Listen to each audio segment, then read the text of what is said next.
Hello everybody and welcome into my latest live video. It's Thursday, the 22nd of June, 2023.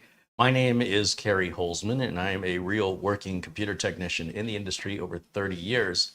Why does it matter? Well, the general public and enthusiasts and hobbyists have a way of distracting the general public from what's actually important, emphasizing impractical and expensive options and focusing on things that in the real world don't actually matter to most computer owners. And it's frustrating me to see people be so misled and they have no idea. They're actually quite thankful for the help when in fact they've been steered entirely in the wrong direction and been completely distracted.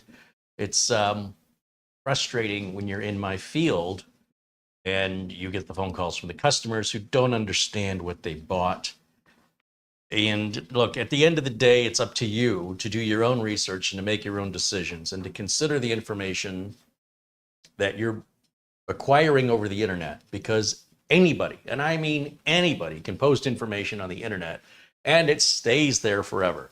So we have a certain portion of the population that's looking at information posted years ago and has no idea. They're reading outdated and obsolete information and they move forward with it because it's new information to them. We have enthusiasts and hobbyists that focus strictly on one component of a computer and ignore everything else, and they ignore the relationship that it has to everything else, and therefore completely misleads the person, the viewer, about what's truly important and how all this ties together. It's not good enough to just have a big engine in a car if you don't have good tires, good suspension, good steering, heck, even a good seat. And on the other hand, if all we're doing is focusing on the seat and we're not talking about the rest of the car, you're getting all excited over a seat. And that seat could be in a Yugo. You may not like the rest of the car. The seat is just a piece of the whole thing. And the whole thing has to come together in a way that you find acceptable. And focusing on one thing is no way to buy anything. When we talk about buying a house, you want it to be within your budget. You want it to be a certain size. You maybe want it to have certain amenities. Maybe you want a pool or a garage. Maybe you don't want to deal with yard. Maybe you want to be in a private street, or maybe you want to be in a homeowners association to ensure that your home values are not ruined by some thoughtless, careless neighbor who lets their property become a blight. Maybe you need to have certain kind of ability to have certain kind of flooring, a certain kind of roof. Maybe you want solar. We can't just look at the carpet and go, hey, this is the house for me because look at the carpet. And yet this is what hobbyists and enthusiasts do all day long in their YouTube videos, completely distracting their viewers. And it's got me a little worked up about it. And why did this come up? Well, this comes up as a result of yesterday's video. We have people asking questions that don't matter. We have people that just poke and poke and poke for no other reason than to see what'll happen. And there seems to be a disrespect that's occurring about the complexity of the technology, where there's a simple-minded oversimplification of how complex all of this is. And they don't seem to, folks in general on the internet aren't seeming to understand how one thing counterbalances another thing. So if we're going heavy on one side, we're probably going to go light on the, where we're good on one side, it's probably taking away from something else. And to get that full balance means you have to spend money. There's no ifs, ands, or buts about it. There's no getting around that. You will sacrifice something to get something else that may be more important to you. So if the seats are more important to you, you may sacrifice the rest of the car. Maybe it's not the car you wanted. On the other hand, if you want the great car with the great seats, you're going to buy the Mercedes Maybach, and not many of us can afford that. So now you've got to be more reasonable about what you're willing to sacrifice and what you're willing to what's more important to you. So let me give you an example. Yesterday, I did the review of the GMK Tech G1, the NUC box. And let me show you what the internet does. So the internet goes, which of these two machines are better? You know what? I'm not even going to tell you what the internet does.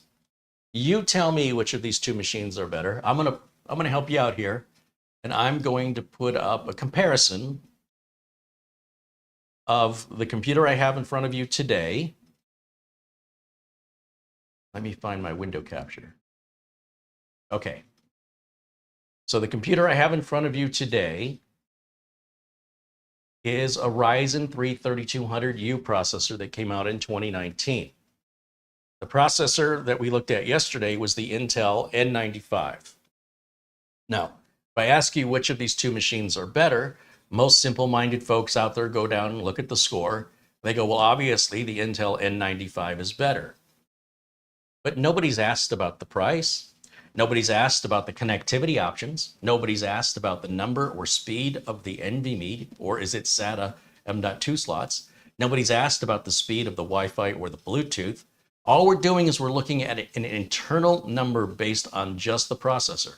And that processor is nothing more than the seat in the car. I guess it's probably closer to being the engine, but regardless, it's one component.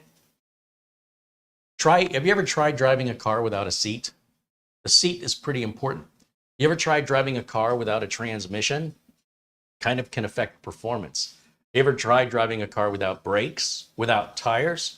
It does have a serious impact on suspension, ride quality, fuel mileage. All of these things all come together to find the right balance.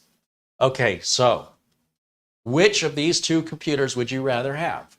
The Intel N95.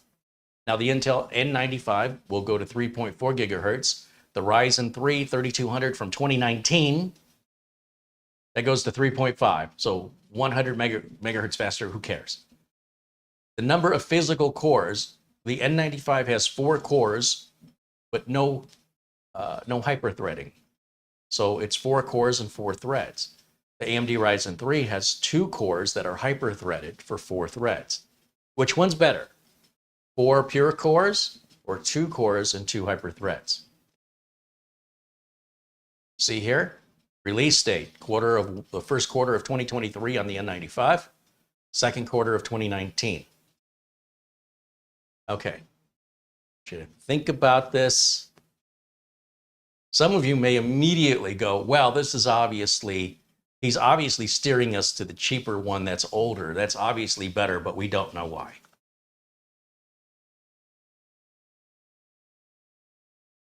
Some people are like, I prefer Intel over AMD. Well, that sort of loyalty is going to cost you. You're going to pay for that. And you're going to pay for it in an off-balanced PC way. If we consider yesterday's computer, the GMK Tech, the M.2 slot only ran it by 2. So the fastest we could go is 1800. There's no way you can upgrade that. The most amount of RAM we can put in it is 1 stick of RAM. There is no dual channel. I guess none of this matters to you because you just want to stay with Intel. And the Intel unit is more money. Take a look at this computer. I found this by browsing Amazon. I reached out to BosGame and they never responded to me. So whatever, I just bought it. I want you to think about what you're getting here. It says it's $149.99, but you also see there's a $20 off coupon. That brings that price to $129.99. Significantly less than yesterday's computer. It is a little bit faster in gigahertz. It has a little less storage at 256, but this storage is a full PCIe by 4. It has dual channel memory. You can put 64 gigs of DDR4 in dual channel in this. You cannot do that on the Intel that costs more money. Now, the Wi-Fi on this is Wi-Fi 5 and Bluetooth 4.2, so that's a generation, 2 generations behind. It comes with Windows 11 Pro, and I will remind you that Windows 11 Pro is $199 from Microsoft Direct. So for $70 less, not only are you getting Windows 11 Pro, but you're getting this entire box. Oh, and what is that? I see a USB Type-C port. We did not have one of those on yesterday's computer. So you go ahead and you stay focused on your Intel versus AMD mythology. I'm going to look at what I'm actually getting for my money. And in this case, I'm paying less and I am getting more. Now, this is by no means a dream machine, but for $129, I challenge you to find me something more powerful and more upgradable than this box right here that costs less. Look, we even have a memory card reader built into it. We didn't have that on the Intel. So just because something is Intel or AMD doesn't make it better or worse just because of who makes the engine. The rest of the car built around it can ruin the engine, and the vice versa is true. The engine can ruin the car. So we're looking for a balance. Now, they do sell a more expensive version. It looks completely different. This is a different processor. This is a Ryzen 5 5600U. So much, much more powerful processor, twice the RAM and twice the storage. And with a $20 coupon, that's going to come out to $279. So about $150 more. But you're also getting $150 if you take the cost of upgrading the RAM and take the cost of upgrading the storage. You're going to have about $100 right there. And then the cost of upgrading the CPU, which you can't do on these. These are all universally soldered down laptop style CPUs, is easily worth $100 all by itself. So anyway, here's the thing I want to get to. When you're shopping, looking around at computers, you got to think about what's important to you as the purchaser, not to the person making the video. The person making the video may be looking for benchmarking numbers. Those benchmarking numbers tell us nothing. It's like you're studying the statistics of the seat in the car. This is how cushiony it is. This is its lumbar support. Maybe it's got seat memory. Maybe it's got heat and the air conditioning running through the seat. Great. We're all focused on the seat. It's preposterous unless you're the kind of individual that doesn't care anything else about the engine, transmission, the tires, the wheels, the paint job, the age, the gas mileage, the cost of insurance, the reliability. It's driving me crazy. So this is why my channel exists, because somebody needs to remind people to stay focused. When you're driving your car, does it matter what the person next to you is doing? Does it matter what that person across the street is doing? Does it matter how closely the guy behind you is following? No, it doesn't. You pay attention. Eyes straight ahead. Look at the road. Stop getting distracted. Okay, scan the road. Look left and right, look for anything that could be. You're moving this way, okay? You can't control what's happening behind you. If it bothers you, someone's following too closely, then turn in somewhere. Turn into a parking lot. Let that person go past and then just make a U-turn in the parking lot, come back out again. It's not a big deal. Don't brake check somebody unless you want to be paralyzed. That'll teach them a lesson, won't it? Stay focused. You're moving. You're going this way. Keep your eyes this way. We're not getting that here on the internet. We've got people focused on such nonsense and minutia that they're completely missing the plot. And they continue to perpetuate this minutia to others as though they've discovered some new element, completely missing. They're not talking about all the things that matter, that also matter, that are connected to the computer, to makes it a computer. We're not just buying processors any more than we're just buying engines. We're getting the whole car. So everything's got to match what you need a car to do. Do you need a car to tow? Do you need a car to four-wheel drive? Do you want a hybrid or an electric? Do you want something that you can take the kids to school, or do you want a little sports car? Do you want an SUV? Do you want a pickup truck?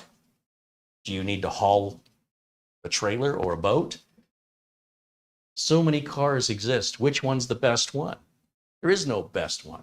And within each level of car, there are, what's the word? There are models of, can't think of the word, but within each make and model of car, there are levels of what the car comes with that increase the price accordingly or decrease the price depending on which way you're moving. You want the leather interior, the price goes up. You want the built-in garage door opener, you want the Bluetooth, you want the cell phone charger, do you want the ambient lighting, do you want the tilted telescoping steering wheel, do you want navigation, do you want full self-driving? There's another $10,000, at least if you're buying a Tesla. None of these answers are right except for the individual making the purchase and what's important to them. What is their budget and what are they willing to sacrifice? Focusing only on Intel or AMD, to me, you're completely missing the whole point of purchasing a computer. Now, I will tell you that as a technician, I should love when people do this, right? Because they're the ones that are going to hire me to, when they realize what they bought has left them short, they're going to spend even more money to pay somebody like me to correct the shortcomings of the machine they bought because they weren't paying enough attention. They didn't see it all the way through. They oversimplified their thought process. Now they realize they don't have enough USB ports, or they realize that they can't upgrade the NVMe drive, or they can't get it any faster. They didn't know they couldn't get any faster. They didn't know they only had one RAM socket. They didn't know, et cetera, et cetera, et cetera. And yet, with the internet and all the information available to mankind, available at your fingertips, how is it possible that people say, to this day, I didn't know? Because you are flooded in a dumpster fire we call the internet of information that does not matter except to that individual who made it. And this is true coming from me. This matters to me, what I'm talking about, because I'm doing this for a living, and I deal with upset customers, people who feel like they've been scammed, misled, deceived, and there's no repercussions to the person who took their money. No repercussions at all. They continue to do that as long as they want to without any repercussions, no consequences. So you have to watch out for you. I have to watch out for me. And somebody's trying to watch out for you, they probably have an agenda. I have an agenda. I want to save you money. I want to make sure you're happy with your purchases. I want you to understand fully the complexity of these computers. I don't want you to oversimplify them anymore. I want you to understand these are very complex machines. Why does one have so many USB ports and one doesn't? Probably because one has a limited CPU or chipset that doesn't have enough traffic lanes to enable more USB ports. It's always oversimplification. Oh, it's about money. It's about money. Well, kind of it is about money. Kind of is. If you're somebody who wants a bunch of connectivity, you're going to pay more for a chipset and a CPU that allows for that. We're not just basing CPUs off frequency anymore. They're far more complex than that, including, we now have performance cores, efficiency cores, and there's different speeds of RAM, but then the different speeds of RAM may have, the faster the megahertz the RAM, the lower the higher the latency goes, meaning that the RAM is slower to respond, but when it responds faster. So is faster RAM always faster? Sometimes slower RAM is faster. Depends on how you're using it. People only see the one number. They don't see the other number. They only look at one side of the coin. They don't see the other side of the coin. And therefore, since they don't see it, it never enters their consciousness. And they're not aware of what they don't know. Let me give you an example here. And you guys can tell me which computer you would prefer to buy. Yesterday's GMK Tech G1 Nookbox, which, by the way, it's a fine machine. It's fine. Or this older model that sells for less money, that has more connectivity, faster NVMe, and dual channel memory support. I mean, I don't know. You can obviously tell which way I'm moving. And I'm an Intel fan myself. But in this case, when we're at this low level, we're at a budget level, AMD is always going to beat Intel on a budget level. Always. If money is your thing, you want to go to AMD because their chips are cheaper and they fall in value much faster, much faster than Intel. So when you look at used computers for sale, especially if it's a gaming PC, you will see far more AMD gaming computers for sale than Intel gaming computers because they just depreciate very, very quickly. People don't usually keep their AMD computers very long. I don't know many people that have had an AMD computer over 6 years. Usually within the first 3 years, they've already upgraded it to a new AMD processor because by then 3 generations of AMD processors will have come out. All right, that's not good or bad. It's just the way it is. Confirm it. Go look on Facebook Marketplace. Go look on eBay and just count the number of machines available, especially the ones that are most affordable. And how many of the cheap machines are AMD and how many are Intel? Let me know if I'm wrong. But in general, that's the market. And that's fine. I'm not, that's not necessarily a bad thing. It's just pointing out my observation. All right, I'm going to open this up. I did open this up last night, and I obviously ran it through a bunch of tests, which is why I have all this information. I didn't want another mess up like yesterday where we got hung up on an update. So I did all of that and ran some tests on this, including trying different, 4 terabyte NVMe drive, a Samsung 970 EVO to see if we get the full performance out of the NVMe. Also to see if it would take 64 gigs of RAM, which is the most you can install in any computer that takes SODIMM memory. I'm not aware of any computer that has 4. I'm sure there's probably a computer out there that has 4 SODIMM slots. But the fact that we had 2, the fact that it's socketable, I was quite surprised, especially when you consider the price of this unit at $129. That's insanity. So let's take a look at what's in the box. Let's put Camera Girl to work. How about that?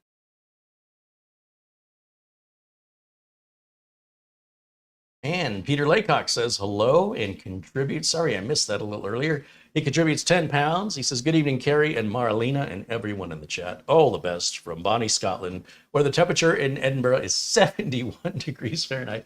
Oh, I wish it was. You're 30 degrees Fahrenheit cooler than us. It's 21 degrees Celsius for those of you in the rest of the world. Outside of the USA, where we're still on the imperial system here. Ben Laird contributes 5 pounds, also from Scotland. Right on. Our Scottish viewers are the only ones contributing today so far. Douglas says $149.99 here in California in my area. Again, there is if you look back on the website, it does say on right here that it's $149.99, and it says right here there's a $20 coupon that can be applied. Right, so that's where we're getting the $129.16 left in stock. Okay, so we're going to go now to the close-up camera. Are you ready? Come on over. Come on over. There she is. Hi, Camera Girl. Hi. All right, let's take a look at what we've got in the box. $129. I pay more than that for my cable and internet, my TV and internet every month.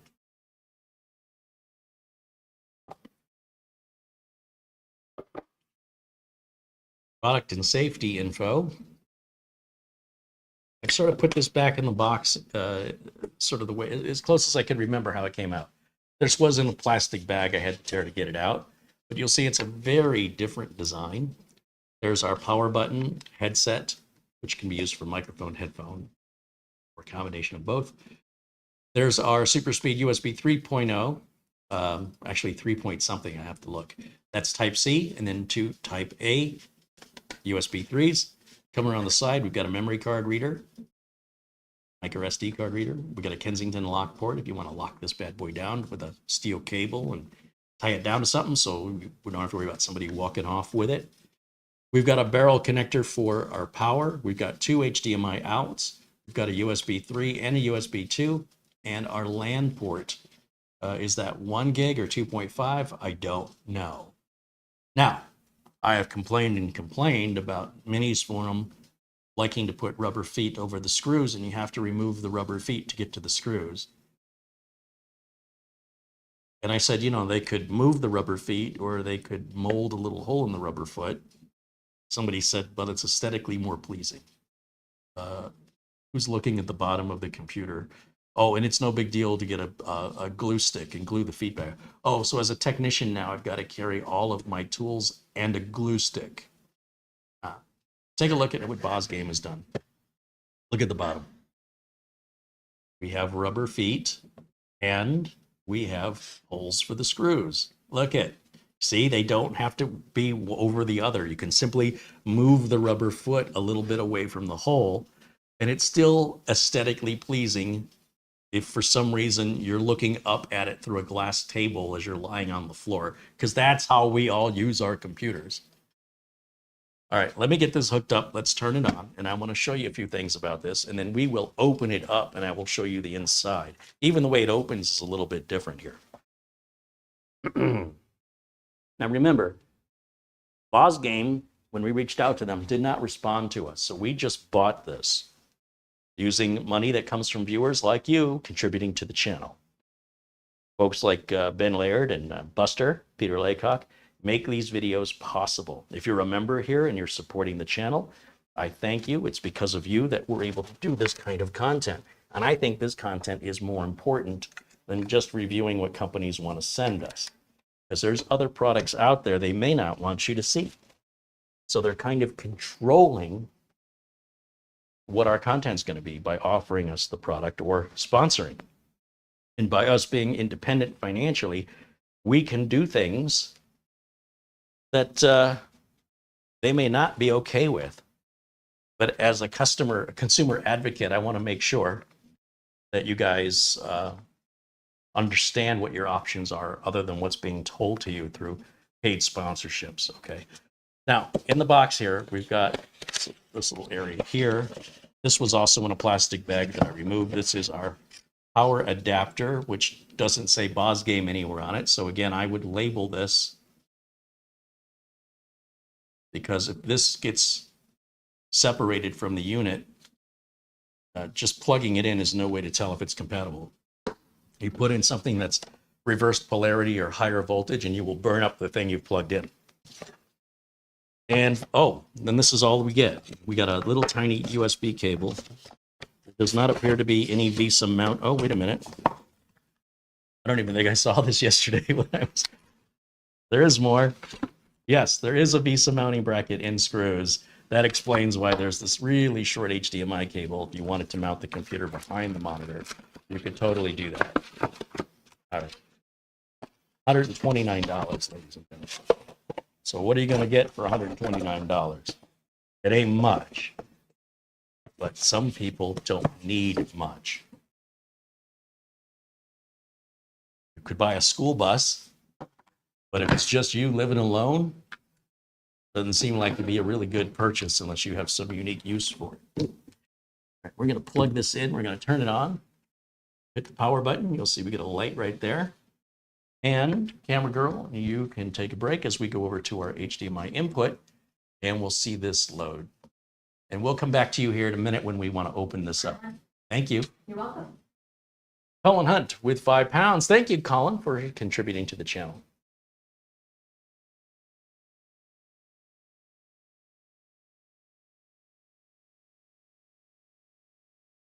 All right. Go full screen over here so I can show you a few things. These are the test results.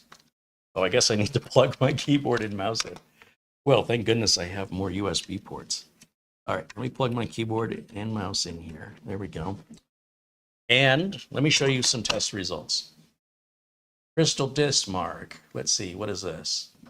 These are the results of the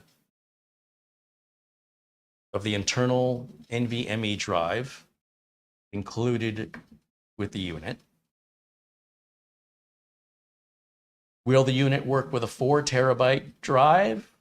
Wait a minute. This is the 2 terabyte Samsung 970 EVO Plus, one of the fastest Gen 3 NVMe drives on the market. And if we were to put this same drive into yesterday's GMK Tech computer, you could cut these numbers in half. Same drive, same price, but the limitation of that computer versus this computer is significant. It's literally doubling the speed of our input and output. And the 4 terabyte Team Generation 3 drive, it does see all 4 terabytes with no problem. There's no problem seating a double-sided NVMe like we had a little difficulty on the GMK Tech yesterday. No such difficulty exists on this BosGame. And these are good numbers for that 4 terabyte Team Group Gen 3 drive, which is $168 on Amazon today for 4 terabyte Gen 3 NVMe with a 5-year warranty. I think it's got a 5-year warranty. It's crazy. You want to see something else real cool? Dual channel RAM that supports 64 gigs, basically 232 gig of the Team Force SODIMM 3200 speed RAM. 2 of those gives us a total of 64 gigs. And is the computer actually Windows 11 compliant? I was wondering that myself because the machine came out in 2019. Now, pretty much anything since 2016, 2017 should be supported by Windows 11. But it's, again, all the information is available at your fingertips if you want to look it up. If we go to the link I have in the video notes, shows from Microsoft, right? Consider the source. We're at Microsoft. These are Windows 11 supported AMD processors. And if we look for the 3200U, there it is right there. It is a supported Windows 11 CPU. So it's not like the folks at Chewy that shoehorned Windows 11 in an incompatible computer like the Larkbox. What was it? The Larkbox. It was just called the Larkbox. They have a couple different Lark boxes. The Larkbox X was fine, but the Larkbox, a super tiny one, was not Windows 11 compatible. And yet they sold it with Windows 11, which is very deceitful. All right.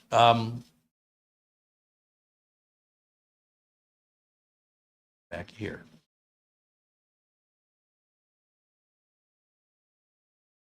Now on this unit, I did have to go through the OOBE, you know, the Shift F10 to bypass the network requirement.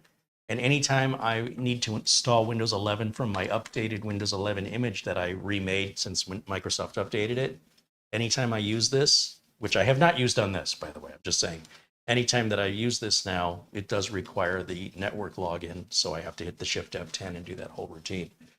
That's going to become second nature here as we get more and more familiar with Windows 11 and see it more and more. So out of the box, this thing was updated. It only was missing like, I don't know, a month worth of updates. It didn't take very long to update it, certainly not like yesterday. And I want to see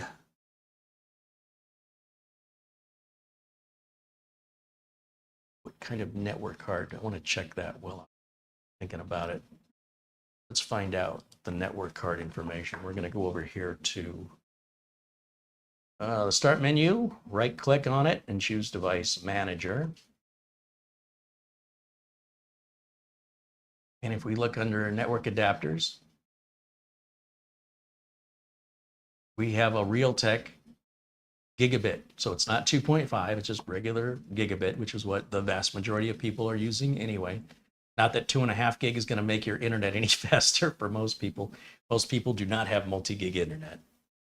Here in Phoenix, gigabit is about as fast as 95% of the people in the Phoenix area can acquire anyway. And then, I don't know, what else should I look at? System devices, we know you're going to have under security. We're going to have TPM, obviously. And it's Windows 11 Professional installed and activated. That alone is $199 from Microsoft.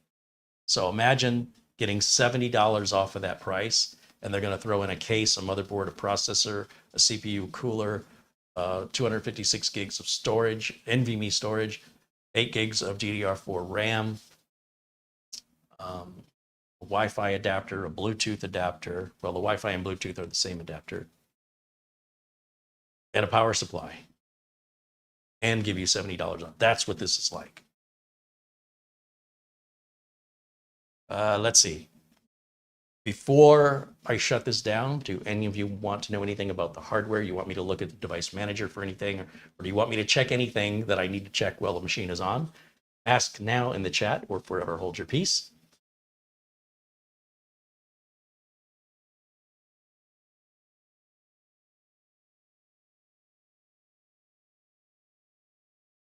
You want to see the boot time one more time? We'll reboot it. Let's do start and shut down. See how long it takes to shut down. And it's off. Now, I'm going to turn it on. Are you ready? 3, 2, 1, press. Okay, now when I said press, I was pressing the power button. We're going to wait to see how long the BIOS screen takes to come up. There's our post screen. Then it's going to start to look, oh my gosh, I didn't even see the, this isn't even in the fast NVMe. This is how it comes stock. This is what you're getting when you buy this thing, right? And just in case you're wondering that I haven't done any trickery or tomfoolery, I will show you the specifications of what we're working with here. 8 gigs of RAM. In my opinion, you should have a minimum of 16 with Windows 10 or 11. And remember, because we're using an integrated graphics built into the CPU, it's got to steal some of that RAM. So that's why not all of the RAM is available to us. Some of it has to be used for the video card.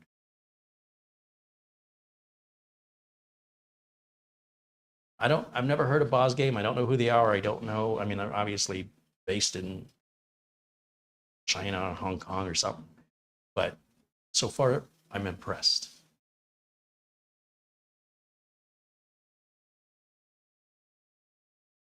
Showman 2000 says the Windows 10 11 skip Microsoft account by entering just A for name and password still works. Yeah, but you have to understand, and again, we're going to talk about people oversimplifying, and that's exactly what you're doing right now. You're making an assumption you can even get to where it asks you to enter your name. And you've missed the plot. You can't get that far. When this Windows 11 is setting up, it says, here's a bunch of wireless networks, connect to one of them. And it will not let you get past that screen. There's no way around it other than the Shift F10, all right? So the information I'm giving you is not hobbyist and enthusiast information. I am giving you real technical information from a variety of different types of setups that you may encounter in the field. It's not, they're all of these PCs don't set up the same way. And it depends on how the manufacturer has configured it. So I want to emphasize, you cannot even get to the option of choosing a username. You must first connect to a wireless network. So I don't want to connect to a network when I'm setting up Windows, just so you know.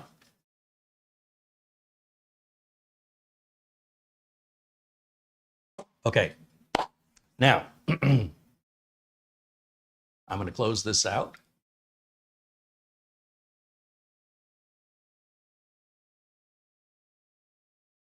Luke Greenia says hello, welcome in. Now, here's what I'm going to do. I don't see any other questions coming in here. So I'm going to start and shut down. And camera girl, we're going to need you again because we're going to open this thing up and see what it's made of. Quite literally. Okay. So we'll pull all these plugs out of here. All this yanked out of here. All right, so there's the unit. And I need a small screwdriver to open this up, so we will open this up. And let's go to the close-up camera. Come on over. Here we go. Oh, I need my glasses on.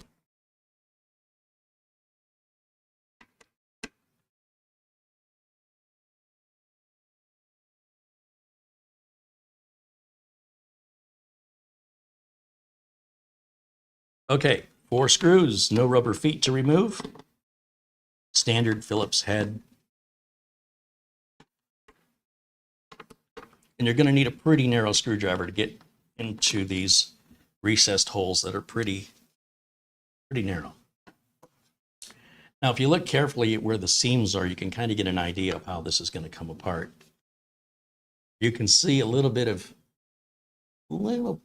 chewing damage from my spudger tool that I obviously stuck in that corner to get this thing to release. Once you've kind of released it the first time, it's easier to release it every time after that. Be careful, there are antenna wires here that are soldered. These are your antennas, these plastic mats. And you can yank those right off. They're quite fragile. Okay, what is this? Well, that right there is a SATA and data and power connector to add a 2.5-inch drive. Oh, we didn't have that option on yesterday's computer either. So this is just filled with more and more additions. And unlike yesterday's computer, where you could mount a 2.5-inch drive to the lid, but you had no way to hook it up, you can mount a 2.5-inch drive to the lid and then just untape this little adapter right here and plug it into the back of your 2.5-inch drive. Here's our M.2 drive that's included. And as you can see, there's nothing impeding us from putting a larger M.2 drive that has chips on the other side. It's wide open. There's nothing in the way to interfere. If you think the Wi-Fi on this isn't good enough for you, you can buy an AX210 Wi-Fi adapter. They're 20 bucks at Amazon, and you just take this out, one screw, take the antennas off. They just pop off like buttons. Be very careful. They are delicate. Put your new Wi-Fi card in, plug your antennas back on, cover them with tape just so they don't short out or fall off. And yes, you can upgrade your Bluetooth to Wi-Fi 6E and Bluetooth to 5.3 using, for example, the AX210, but you could use any laptop style Wi-Fi adapter in there. Over here, there's our two RAM sockets, dual channel RAM, ladies and gentlemen. There's our CMOS battery. And I don't need to go any further than this. There's no reason for me to remove this motherboard to get to the other side. There's nothing user serviceable on the other side. It's essentially some more chips, the CPU, and the CPU fan. And I would recommend leaving all that alone. This is our memory card reader. That's what the inside of it looks like. We've got a plug here for something and a plug here for something. I'm not quite sure what they're used for. It looks like maybe for fans. They're 5-volt plugs. And that's all there is to it. And yes, this is a full PCIe Gen 3 by 4, not by 2. That makes a massive difference, obviously, in our I/O, our input and output of our data. Okay, now I'm going to ask you guys again. Would you rather have the GMK G1 from yesterday that costs more money, or would you rather have this machine, a 3-year-old processor, by the way, 4-year-old processor? Did I add the tape? No, I did not add the tape. That is exactly how it shipped. Exactly what you're looking at is exactly what it looked like when I opened it up. All I did last night was I swapped the NVMe drive out for the 4 terabyte and the Samsung 970 to test the speed and to see that it'll see 4 terabytes, passes with flying colors. And then I removed the RAM and stuck 2 of the T-Force 64 gig kits that are 232 gig modules at 3200 megahertz. And as you can see from the screenshots I showed you, it recognized it just fine. Other than that, I've made no changes to the inside of this computer.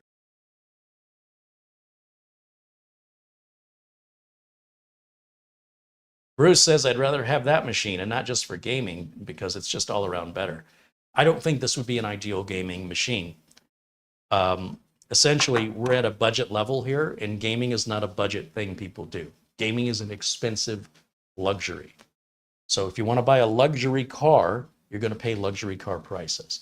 And if you're looking for a machine that can be a home theater machine, that it's relatively responsive for everyday use, like paying bills, browsing the web, watching YouTube videos, streaming Netflix, etc., etc., etc., this is not going to leave you wanting. Like, it's responsive. If you want to render videos on it and edit photos, it'll do it, but it's going to require a lot of processing power. It's not going to be the fastest.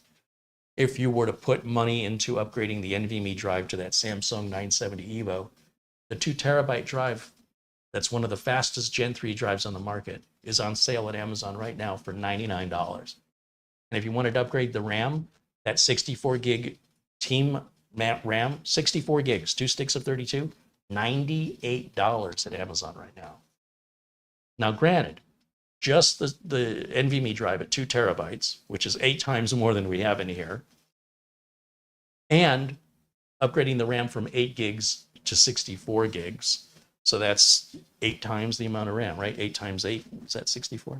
8, 16, 24, 32, 40, 48, 56, 64. Okay, that works. Will cost you more than the rest of the computer.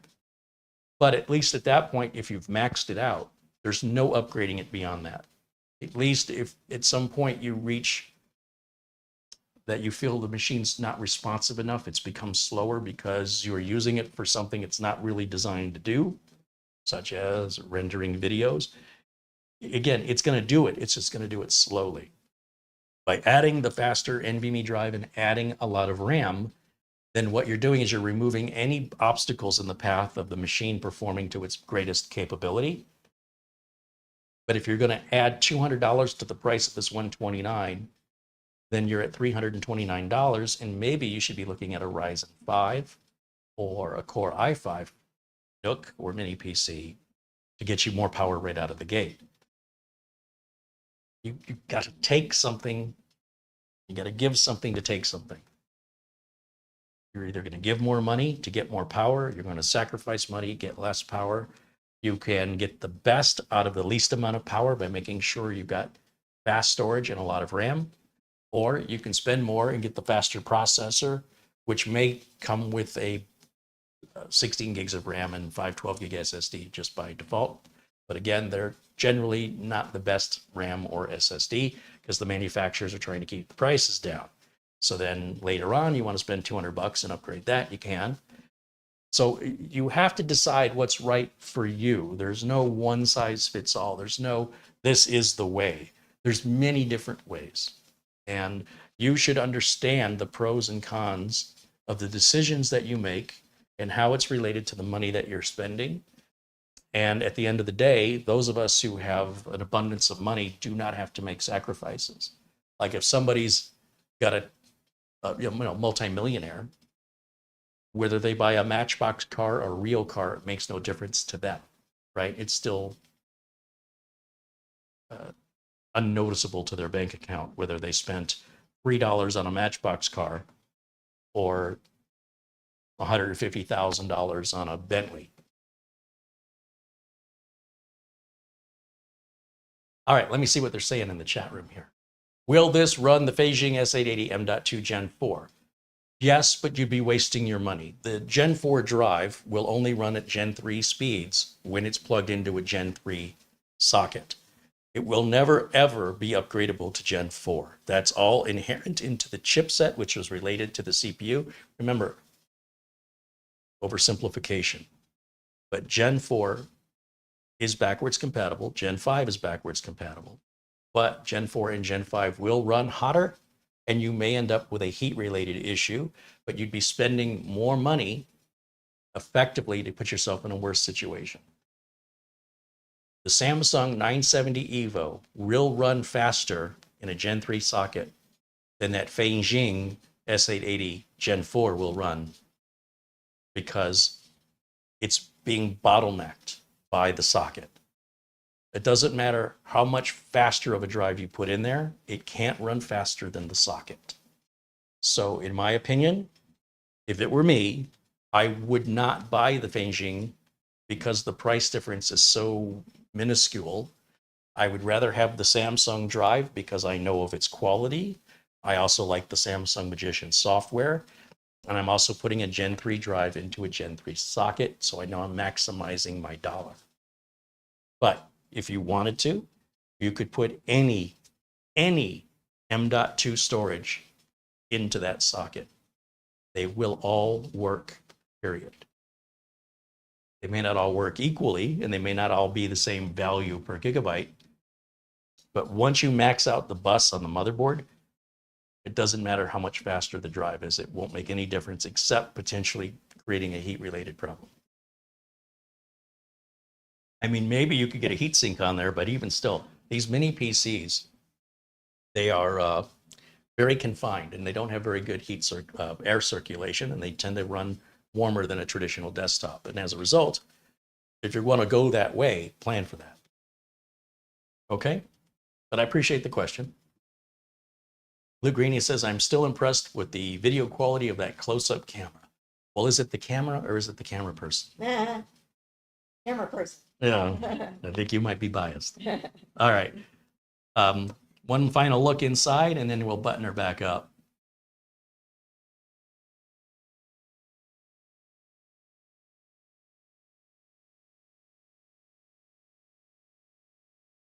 But yeah, if I wanted to spend 20 bucks and upgrade that to Wi-Fi 6E, it's super easy to do. Spend $99, get that Samsung 970 EVO 2 terabyte. Then we've got a ton more storage and doubling our speed pretty much. I don't know that 64 gigs makes any sense in here, but certainly You could put a couple 32 gig, couple of 16 gig modules in here for a total of 32. I think that would be a nice balanced system. 32 gigs of RAM is about 50 bucks. The drive's 100 bucks and the Wi-Fi is 20 bucks. And you got yourself a pretty rocking system. But again, it's still a Ryzen 3 at the end of the day. Now, if you want to compare your total cost with what you can buy that's more powerful, say out of the box, with that budget, that combined budget, certainly opens up possibilities, things to think about for what fits your needs particularly. Why is this not going? Oh, there it is. Okay. So we just button that right back up again. Super easy, barely an inconvenience. All right. So we'll just put these screws back in. Jeremy the Red contributes $5. He says, thank you very much, Carrie. I appreciate you. Well, thank you, Jeremy. The respect is mutual, my friend. I appreciate your participating with us in the chat room. Hope we get to see you here on a regular basis. We have an amazing community here, and I just would love to see it grow with more like-minded individuals.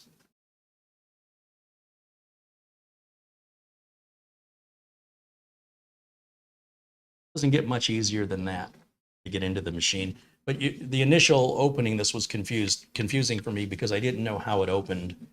Wasn't quite sure which of these seams, you know, was it going to open from this seam? No, that's just for looks. It's this seam towards the, sorry, the other way around. This seam towards the top is just molded into the plastic. It's the bottom seam where you need to get some kind of a spudger in there, unless you get a really good grip and can pull it, but don't pull it too hard or you'll, once it breaks free, you'll rip the wires right off. Not a big deal to resolder those wires, but nothing worse than damaging something brand new. That looks like a little hole there for our resetting the BIOS. Paul O'Brien wants me to check my email. Okay, Paul. Let's see what we've got going on in email today. Have I missed anything? Just one thing, and that's an Amazon gift card from Paul O'Brien that says, thanks again for a great stream last night, and a $10 Amazon gift card. I have to say, the stream yesterday was a little frustrating for me. One of the things that gets under my skin are digital grifters. They're people that just want to scavenge for anything free, and they're not breaking any rules by doing it, but I think when we talk about things really important, like backups or security, I would not use a free program to back up my computer, and I would not use a free program to protect my identity or my passwords. I think you've got to be delusional to allow and to trust a free application the things that are that important. And so for people that don't want to spend a tiny amount of money to buy a piece of software to protect their identity and protect their data, I just have no respect for them. I'm just like, you're wasting my time. You know, you want to be a scavenger and you want to scurry along the bottom of the ocean floor, picking at the things everything else doesn't, nothing else in the ocean wants it.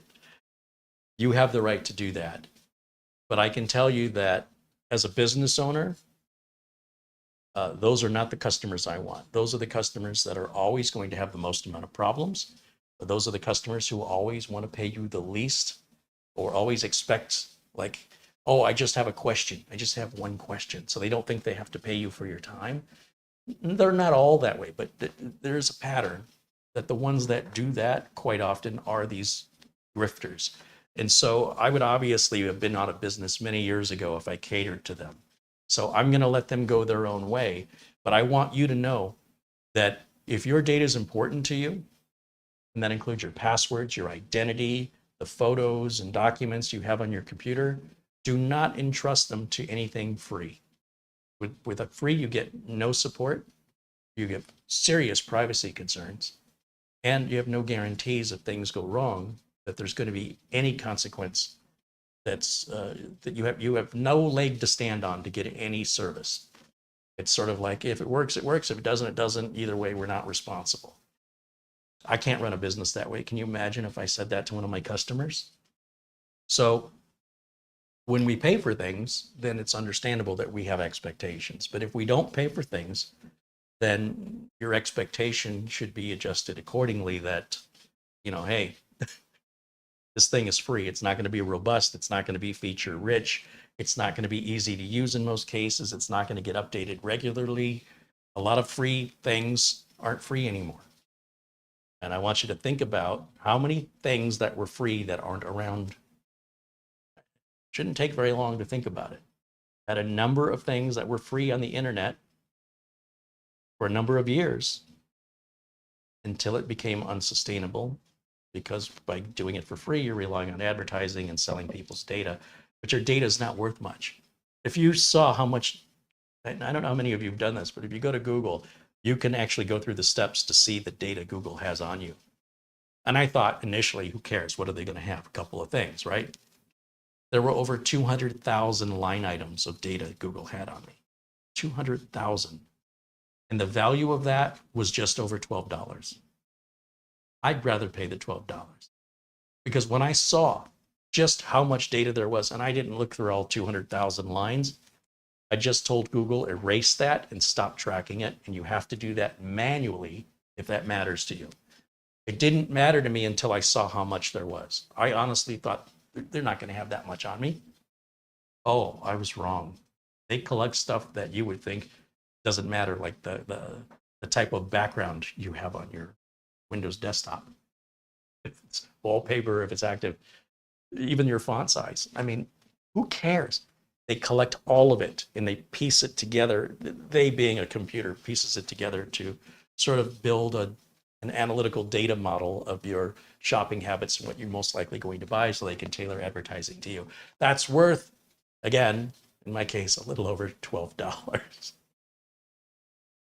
This is why free doesn't work, because advertising is just paying pennies.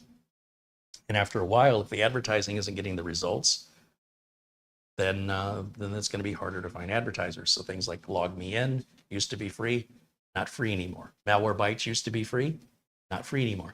You cannot sustain free. Do you want to go to work and not get paid?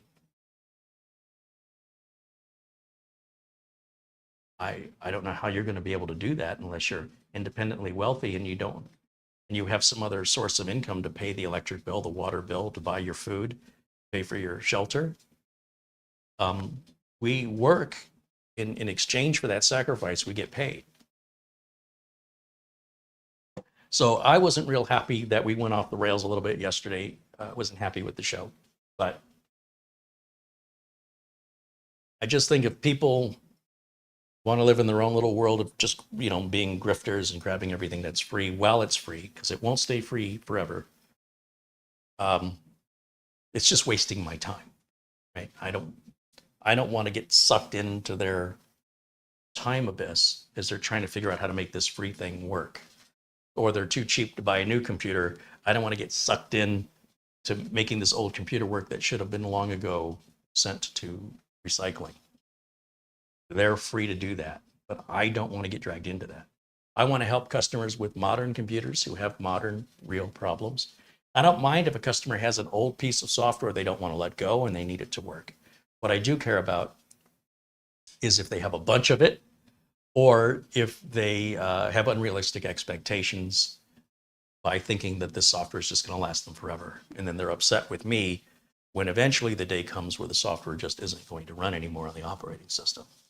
Doesn't end well for me. And those customers also tend to be the ones that will pay you the least and demand the most from you. All right. Let's see. Bajan Guy says, yeah, Carrie, but if you multiply the $12 by, say, 250 million people, it adds up. Well, yeah, of course, that's why it's doable. But it won't stay that way. What I'm telling you is that it may be worth $12 now, but next year it'll probably be worth $11, and there'll be even more data, because the more I keep using the computer, the more data they keep collecting. What? You're getting tired? Shoulder's starting to hurt. Oh, you're out of practice. You've only been holding the camera for like 20 minutes. Hey. Does anybody out there want That's to long take enough. camera girl's position? That's all good. All right. Yeah, go ahead. Away she goes. Thank you. Thank you for the thumbnail today, too.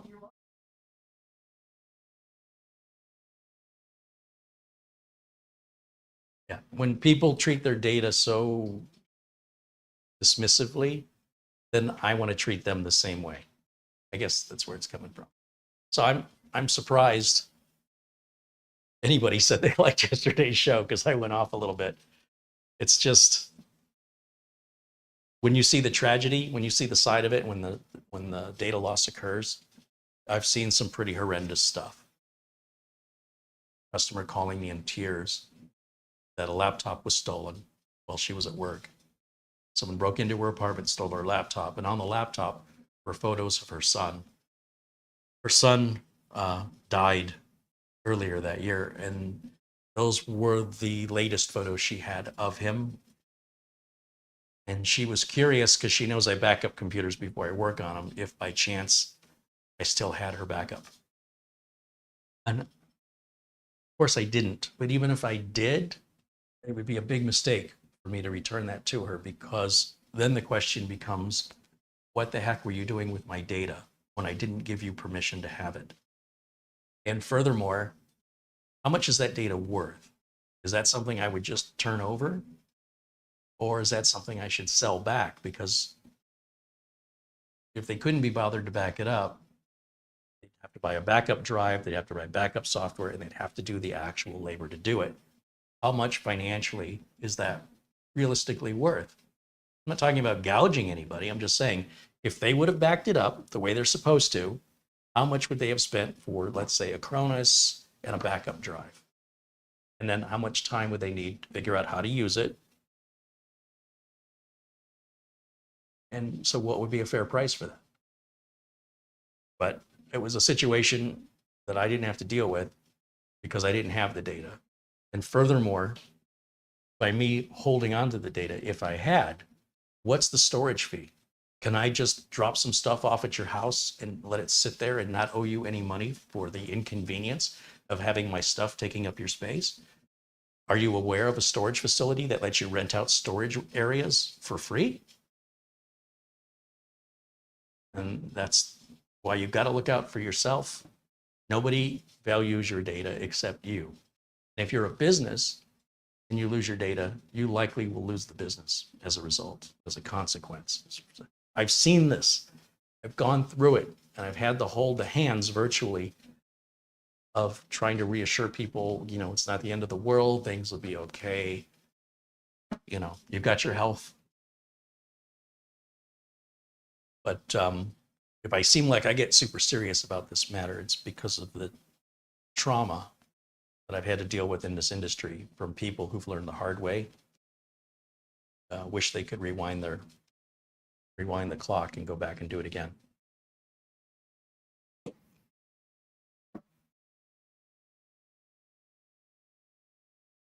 Ron Barnish says, hey, you're human like all of us. Don't start that rumor. Sarge Tech said a Cronus is worth a $50 a year subscription. Well, look, it's what your data's worth. It's not about what a Cronus is worth. Some people are opposed to subscriptions, and yet they're paying for their electricity on subscription, unless they're generating their own. They're paying for their water on a subscription, unless they've got their own well, but then they have to put all the infrastructure in, and the pump and the maintenance and filtering. The internet they're using to connect to YouTube to watch my videos is on a subscription. Subscriptions also cost less than perpetual licenses. So you will pay more for a perpetual license. On a subscription, you will pay less. If you buy a perpetual license of a product, let's say you buy a Cronus in October, and you were to get a perpetual license, if they even sold one, which they don't anymore, for good reason. And let's say you got version 14, just making a number up. 2 months later, unbeknownst to you, that's when Acronis releases their new version, and now version 15 is out. And you know what they're going to do? They're going to hit you up with an email and say, hey, for only X amount of dollars, you can upgrade your perpetual license to the new version 15. And they will do that because they need to generate more income. They still have to eat tomorrow, just like you do. Their employees still need employment tomorrow. So they have to keep innovating and coming up with reasons why people should upgrade. Now, if you had the cheaper subscription, you would have gotten all those updates for free for the entire length of your subscription period, regardless of when the new version comes out. And if it comes out 2 months after you bought your subscription, or 11 months after you bought your subscription, or 12 months, either way, it's all included in your subscription. All the updates are free. For the price of one perpetual license, I would surmise you could easily get a 2-year subscription, and your perpetual license is likely going to start showing some signs of age after 2 years in most cases. Depends what the product is. Like, I still like a perpetual license for Microsoft Office, but when Office support ends on Office 2016, which will happen pretty much at the same time Windows 10 support ends, October of 2025. Then there's Office 2019. Office 2019 and Office 2021 expire 1 year later. You only get 1 extra year. And after that, it's all pretty much going to be online from that point forward, as far as I know. Because if you insist on using that without any updates, you will likely become a victim of identity theft if you haven't already. The number of times I see people, there's been at least a half dozen times since I started the memberships where somebody said the reason their membership got canceled was their credit card got stolen and they had to close that account and get a new one. And then so the card declined when their renewal came up for their membership. It's like, there's nothing I can do about it, you know. And I've seen people where they go through this multiple times a year where they're constantly having to get credit cards replaced because they're not cautious enough with them and they're not cautious enough with their PC security. And the minute they have to pay for it out of pocket, they'll change their habits. But right now they're just inconvenienced by having this window of time between when their account is, when the credit card is canceled and the new replacement card arrives in the mail. Then you've got to redo all your payments that you might have automated with the new credit card information. It's just a lot of labor that could all be avoided with, you know, reasonable, proactive habit. You know, it's a new habit to get into. So I will say that initially I had that same reaction about subscriptions. Like, I don't want to keep paying for this, but certainly I always made the exception for antivirus software because, you know, those guys are working hard every day combating the new threats, thousands of threats, tens of thousands of threats that come out every single day, working on improving the software, working on improving the detection and how it detects. You know, even Acronis now uses blockchain check technology to ensure that the image, if you use Acronis Cloud, for example, to store your image, it's theoretically possible for someone to get into that Acronis image in the cloud and inject a virus into it. So what Acronis does is they created this blockchain verification method that ensures that not one single byte of data has changed in that image in the cloud. Do you have any idea how much work that is to develop that? And you'll get that as a free feature add-on to the latest version of Acronis if you're on a subscription. But if you're on a perpetual model, you'll never get that. You'll have to buy a new perpetual license. So for certain software, I understand where perpetual licenses are ideal. Like for the Windows operating system, I wouldn't want to have to pay a subscription for that. Because I'm getting all the benefits of a subscription right now at no additional cost, right? I can go to Windows Update and I can get all those updates. When your subscription's over, the updates stop. And I think the operating system's too critical for that. And also the operating systems are super cheap. So it's not like we're saving a lot of money by going from a perpetual license to a subscription model, like in the example of Acronis.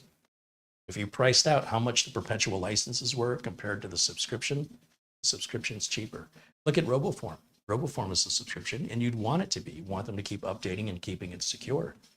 And they're keeping a copy, an encrypted copy of all your passwords on their servers. That's costing them money for the bandwidth, for the servers, for the maintenance of those servers.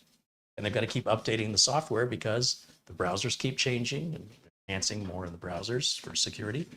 And then the hacking attacks are getting more and more creative. So they have to combat that. So what I like about RoboForm Whereas an Acronis subscription is only good for a PC.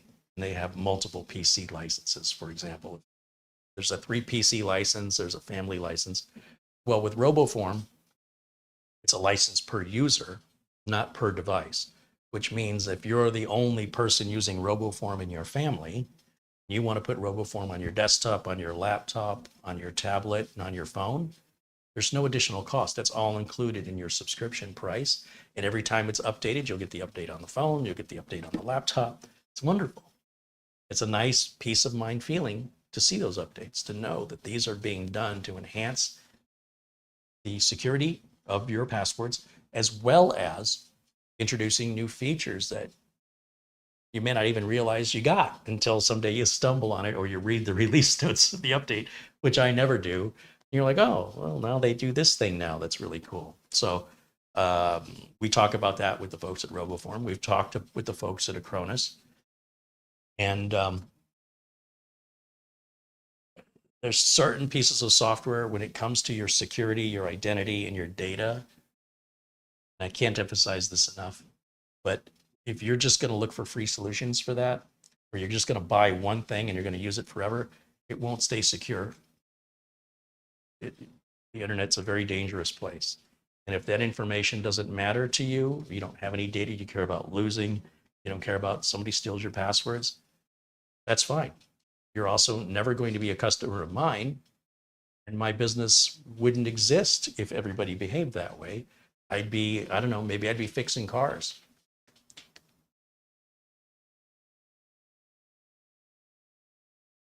Bruce says, Carrie, I'm sorry yesterday didn't go so well. He'll do a better stream today. Thanks for what you do. Yeah, well, sometimes I get my PTSD triggered easier than other days. You know what I mean? Sometimes somebody doesn't intentionally, presumably does not intentionally try to get under my skin or strike a nerve. They may end up doing that. And I'm just frustrated that somebody would be so nonchalant about something as serious as that. That they've not walked in my shoes. They haven't seen what I've seen. They themselves have not had the trauma yet. But if that's how they're going to continue to behave, they're asking for it, it's coming. It doesn't make a difference in my world. I'm not making any money from them anyway. And I make these videos to try and help people. So when people click on a video that's designed to help them and then emphasize they don't need the help, why are you here? It doesn't make any sense to me. I didn't force you to watch it. I didn't even recommend you watch it. I like it when people go, well, I'm unsubscribing. Like as if that's going to upset me. How do you know? I'm like, well, thank goodness that person finally unsubscribed. Holy cow. Took them long enough. Like it never occurs to them that they don't have the value that they think they have when they behave that way. Not all customers are good customers, and I've talked about this in my business discussions. Somebody, like I'm talking to a fellow self-employed tech, say, oh, you sound depressed. What happened? Oh, I lost a customer today. Really upset about it. And I say, well, did you lose a customer or did you lose a good customer? Because there's a difference. If you've lost a good customer, completely understand why that would upset you. But if you just lost a customer, who cares? There are times it doesn't. The world's a place where some customers will treat you like you don't have any value because there's so many other options out there. And guess what they're going to get in return for that attitude? At least for me, guess what? Customers like you are everywhere out there too. So I don't need you any more than you need me. Let's all go our separate ways and we'll both be happier the further we get apart from each other. Let our paths never cross again. Sometimes the consumer thinks they're punishing the business when in fact they're rewarding the business. They don't seem to understand that you're just such an unpleasant customer that the business doesn't even want to work with them, but they do it out of courtesy. And then when that's taken to a level of like, they were doing me the favor, okay, bye, you know. It just amuses me that people are so simple-minded that they don't consider the business might actually be grateful that they're leaving. Customers versus good customers. I love my good customers. I have viewers and I have good viewers.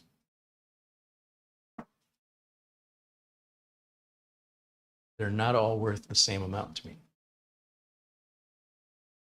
Mikeman says he's updated his BIOS this morning to fix Gigabyte's security hole. Office 365 got an update. Malwarebytes got an update. He updated a few games. He updated Macrium Reflect Home Edition Rescue USB, and he updated Windows Store Apps. Yeah, it's good to do those updates once a month. I love remote access now because my clients that I maintain, I can log into their machines remotely at night so I don't interrupt their daytime productivity and their ability to help their customers. Their Ubiquity router had an update, and several of the apps on the Ubiquity router had updates. I don't like to do those during business hours. And then, of course, the second Tuesday of the month, we did those updates for Windows. And I like running the Microsoft PC Manager as an optimization tool just to keep things boosted and clean and stay away from all PC utility software. Windows 10 and Windows 11 have everything you need to keep your system maintained. And if you're curious, Microsoft has this utility that sort of brings together all of the utilities that are already in Windows, but they're in different places. It brings them all into one place. And it's called the Microsoft, let's see if I can pull it up. Microsoft PC Manager. And it's in beta. And let's see if we go to my screen share. Typed in Microsoft PC Manager in Google. Here it is, sponsored PC Manager. This is the English version, .microsoft.com. And if you're running Windows 10 or 11, this is a free application. Well, I don't want to call it free. I'm going to say this is an application that comes at no further expense to Windows. And what it does is it takes all of the Windows built-in optimization and maintenance features and puts them all in one interface. And then you can schedule it to automatically run. And while it is in beta, I don't have any problems with it. And it's free. I don't want to use the word free in this case. It's at no additional cost. It's included with the price of your Windows. And it works in Windows 10 and Windows 11. And I've been putting this on all my clients' machines now because it's saving me time, because I'm able to now automate some of the cleanup processes that I was doing by hand, or having to use like CCleaner or some other third-party utility that always has to get updated. It's a real hassle. And sometimes those third-party utilities break what was a working computer simply because we were trying to tune it up. But it's at no additional cost. You can download it, run it on Windows 10 or 11, decide for yourself if you think it's worth running. You don't like it, you can easily uninstall it. But I would recommend staying away from System Mechanic, CCleaner. A lot of this stuff, we needed it back in the day, but we don't need it today. And worse, it can make problems where you didn't have problems before. It's not worth the risk. Not to me as a professional. You as a home user, I don't care. Throw your computer off a cliff. I'm sure it'll be fine. Paul O'Brien says, buy a Xanax, relax, and chill out and watch your blood pressure. Oddly enough, I do have a blood pressure problem from time to time. I wonder why. Thank you, Paul, for your €5 contribution. Sarge Tech contributes $5. He says, I'm here to learn and continue growing in knowledge. Uncle Kerry makes learning fun and entertaining. It's a great community of good people, and thank you. Right on. Well, I'm glad that the viewers, the vast majority of viewers we have here, get why my videos are different. And hopefully, and I do believe they appreciate that we're here to present to you practical information, not just enthusiast, hobbyist information. We do touch on the hobbyist and enthusiast stuff, but I try not to make a habit out of it. Michael Dane said he's been using the Microsoft PC Manager for some time now. He's had no problems with it. Yeah, neither have I. That's why I say I've been deploying it officially in my business to my client machines that I maintain. It's on my laptop. I don't think I put it on the streamer. I should put it on the streamer here. But yeah, decide for yourself if you like it. It's got all kinds of little nooks and crannies to dive into. And it's, in my opinion, far, far, far superior to CCleaner and far superior to System Mechanic. Now, if this was 20 years ago, I wouldn't be saying that. But the operating system, Windows 10, is far, far evolved from Windows XP. Not the same thing. That MS PC Manager is also an antivirus. I don't use that, or I should say I don't rely on that. But I believe it ties in with the Windows Security Center. So like I said, it takes all of the current Windows maintenance applications and combines them into one interface.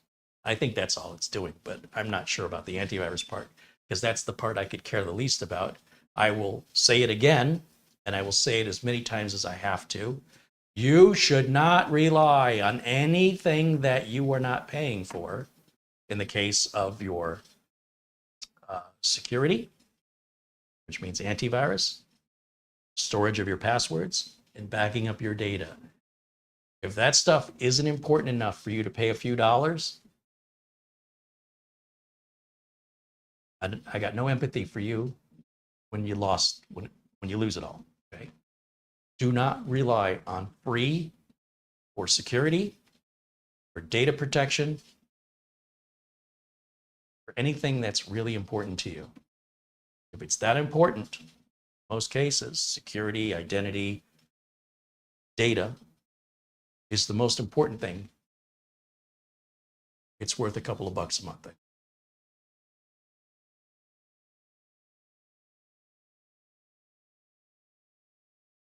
Desmond Sin, Windows security is paid for. Indeed, it is paid for. It comes with Windows, but Windows is not an antivirus product. Windows is an operating system. There are much better antivirus products available from companies that just do antivirus, or in this case, anti-malware, because Windows antivirus is actually quite good against viruses, but it's not necessarily as good against malware. And so I use Malwarebytes. I use the paid version of it. I put it on all my clients' machines. I can't tell you the last time we've had any instances of malware or viruses. So Malwarebytes paid $30 a year, combined with the included antivirus with Windows, is what I use for complete PC protection, including the Windows firewall. And it's wonderful. It's great. But I would not just rely on Microsoft's antivirus, because again, there's no malware protection there. All right.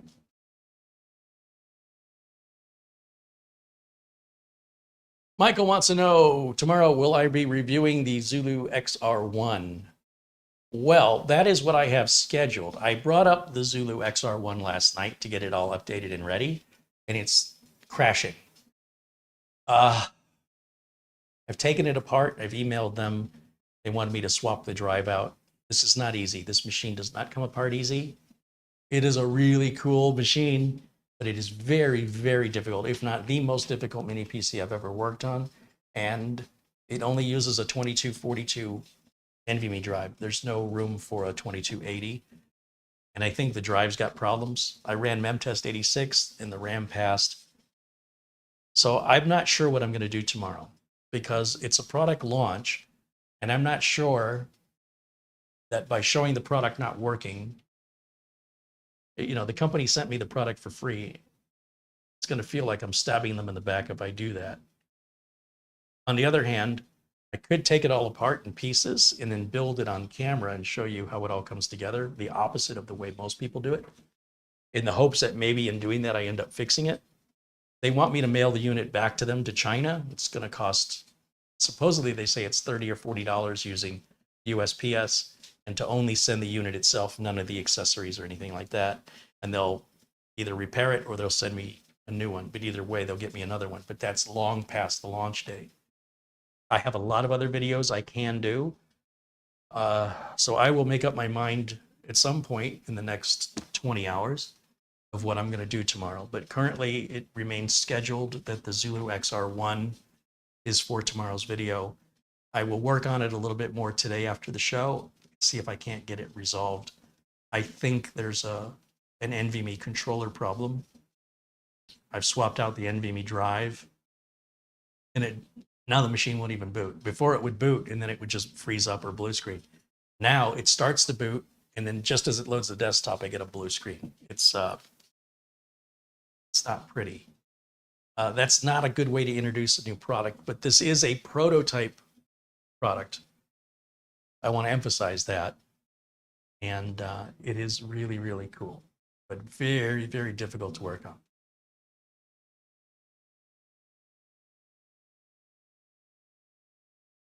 We've got 279 people watching. And how many of you in the United States who are over 18 years old, who've never received anything from this channel before, would like this unit to be mailed to your door? We're going to give this away. This is paid for by people who have contributed to the channel. And if anybody who has contributed wants to nominate themselves to receive it, you get what you give. So I'd be inclined to, there's a lot of people that want it, be inclined to pick somebody who's been supportive and kind to the channel, and to show my appreciation by selecting them. And what about the machine from yesterday, which isn't a bad machine? I just think this machine is better. And that would be the, oh, here we go. We got two more we can give away. So the GMK Tech from yesterday and the Morfine N100. Actually, I'm going to hold off on the Morfine because when I changed the NVMe drive out on this thing is running like an i5. So I need to reevaluate this now. That's why there's an NVMe drive up here. I replaced it with a faster NVMe drive, and this machine it doesn't feel like an N100. It feels like an i5. So we need to reevaluate that, and then we'll give it away. So I'm going to set that back here. What else can I give away? How about the Ace Magician T8? We can give this one away. This is the super tiny little computer. Dual network ports. If you're interested, you can pull up the videos on these to see the reviews. I don't think I'll be revisiting these three models. And I'm starting to get, starting to drown in mini PCs. So I'm trying to find a way that I can show my appreciation to my supportive viewers and offer to send these to them to say thank you for supporting the channel. But I'm not just offering it to supporters. If you're somebody new here, if you're somebody in a desperate need for a basic computer, we want to help you out too. So I'm just going to triage it that way though. So let me know. We sent two computers recently. One went to a gentleman, David, and one went to a gentleman, Randy, who were both American veterans. And those were the Morfine M9s. Both gentlemen received their computers thanks to a viewer named Oystein in Norway who paid for those units. So the community is what makes these giveaways possible. It's not me. And obviously, I want to make sure it's the community who gets these machines first above anybody else. And if you're new here, I hope you'll consider sticking around and staying so that I can consider you as part of the community in future giveaways. So if your name is in blue and you're requesting one of these units, I will give you higher priority. If your name is in blue or in green, you'll get higher priority. If your name is in white, that means you're new here, and that's all well and good. Welcome. And I hope that we can, depending on who's asking for these units, if we don't have any folks in blue or green that are asking, then we'll go to the folks in white. But you've got to be watching live right now and in the chat room. And we're going to make these decisions right now during this. It's my birthday tomorrow, but you guys are getting the presents. What? Are they not getting presents? They All right.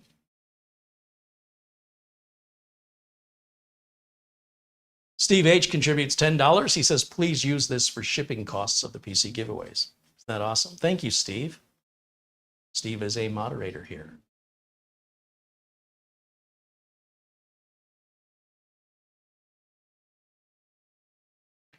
Gil Garcia said, I would take that machine in a heartbeat. I've never received anything from the channel. Fair point.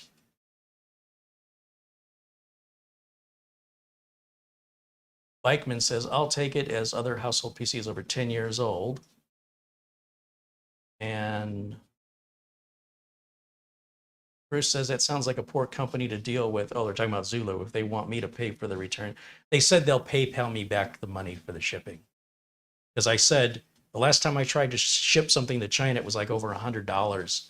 And the thing I was trying to ship back was 20 bucks.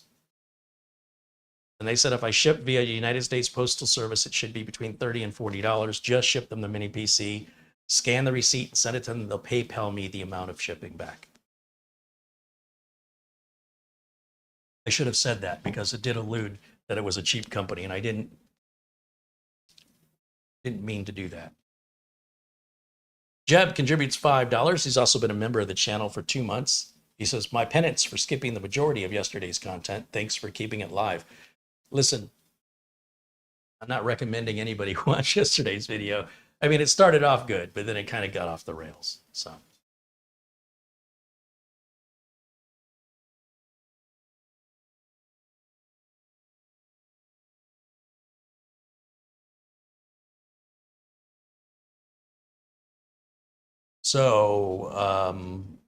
Bikeman and Gil Garcia.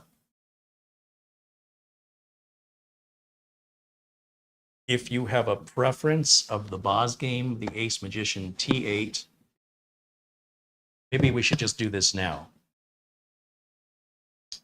Who here is interested in the Ace Magician T8? Let's start with that one.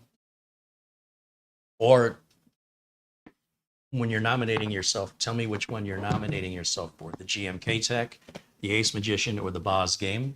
Keeping in mind, I only have one of each. Somebody's going to get one, somebody's going to get one, and somebody's going to get one. They're all going to be different. But I'd like to know, because if you all just want the BosGame unit, then that's not very helpful for me. I need to find somebody who wants the GMK Tech, somebody who wants the Ace Magician, or somebody who doesn't care and will take whatever they get.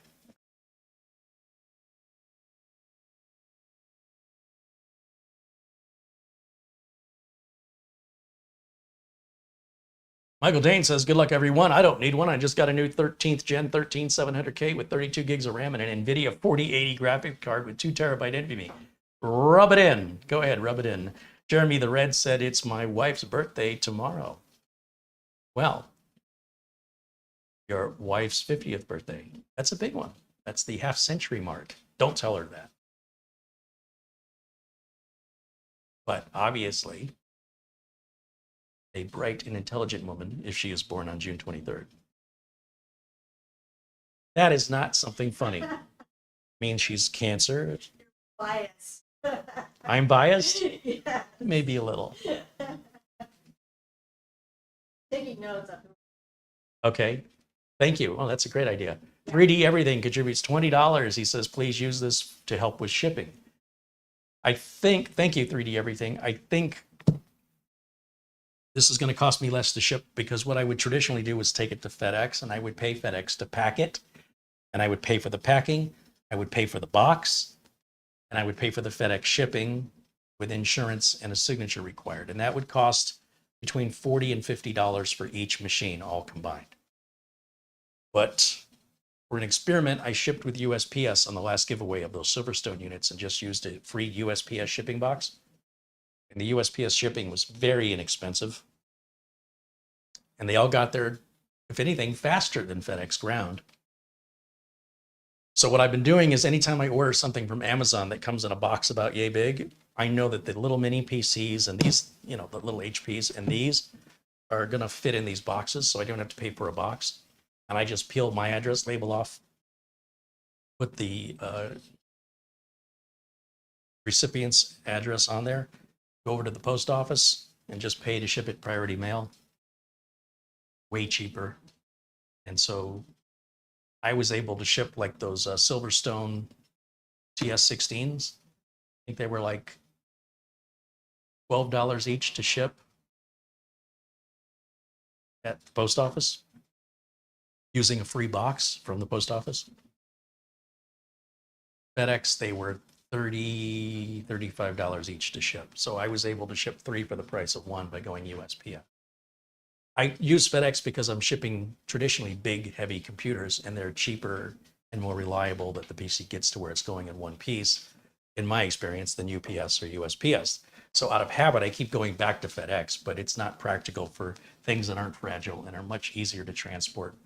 I don't trust USPS with a big box that, that a big desktop computer would come in, but I have no problem shipping these USPS because they're practically indestructible. There's no moving parts in them other than the cooling fans. So even the packing's not even that important. As long as they're in their original box, they're packed well enough. Greg recommends hitting the like button. Yes, absolutely. Please do like and subscribe. If you enjoy the content, you want to see more giveaways, you want to see more reviews, you want to see more content like this, subscribe, thumbs up, hit the bell icon so you can be notified anytime new content is available. Nick Poverman with $19.99 in Super Chat said, here is to help with shipping and happy birthday early. See, this is what I'm talking about. This is exactly what I'm talking about.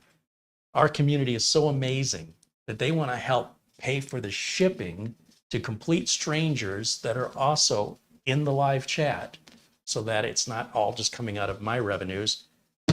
And I didn't ask anybody to do that, just volunteering that because that's how cool these people are.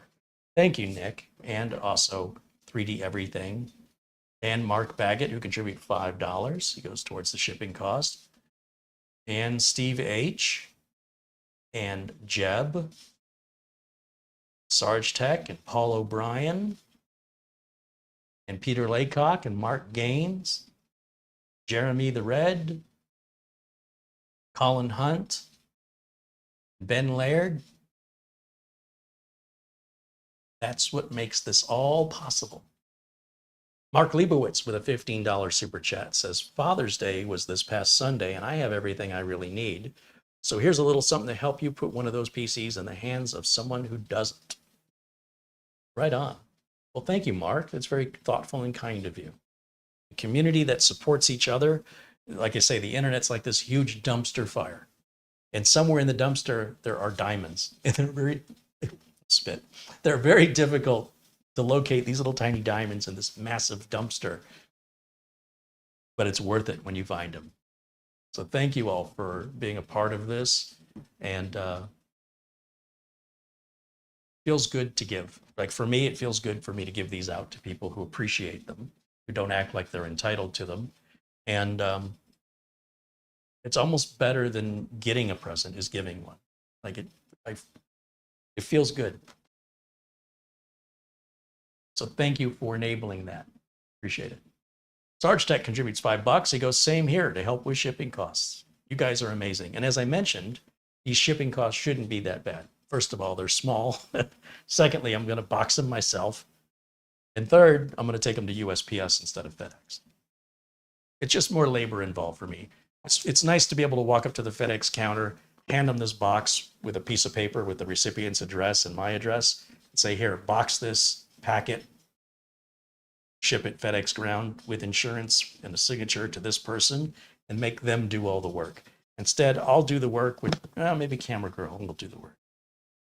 I'll have you box these up, pack them, and address them. And then I can drive over to the post office and wait in line and queue up. People can groan when they see this guy. Guy's got 4 or 5 boxes. Oh, why do I got to be behind that guy? He's going to be forever. Wants what? Will I be on tomorrow? Yes, there will be a live show, as there is every single Friday, with rare exception, at 1 o'clock, my usual start time. Whether or not I do the Zulu PC or I do, I don't know, I've got a motherboard here to build, to prep. I got a lot of stuff going on here. So it's really a neat computer. So I don't know. Maybe I'll get it working tonight. I really don't want to send it back to China. And I really...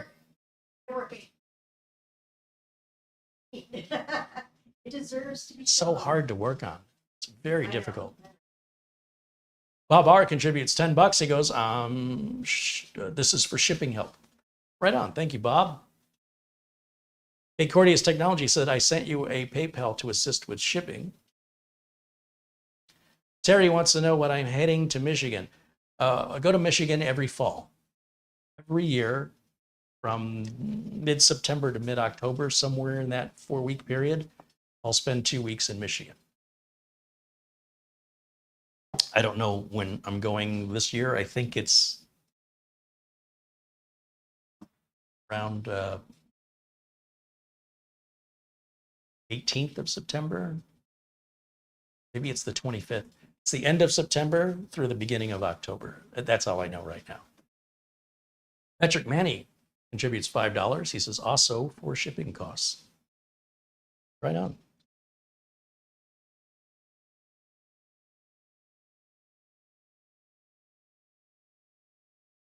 $10 comes in from PayPal from K Cordius Technology. He says, this is to assist with shipping. Have a wonderful day. Right on. Thank you, K Cordius. Davis Parsons sends $50 via PayPal. He says, happy birthday, Carrie. Use this for a meal with Marilena. Well, that's very kind of you. Thank you. Thank you. Can I go to Denny's and get my free meal? And you can have $50 worth of Denny's food? Does Denny's even still do that?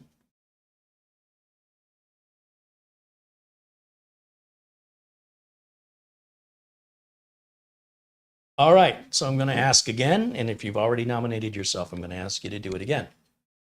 If you are interested in receiving one of these machines and you've not received anything from this channel before, you are at least 18 years old, and you are in the United States, speak up.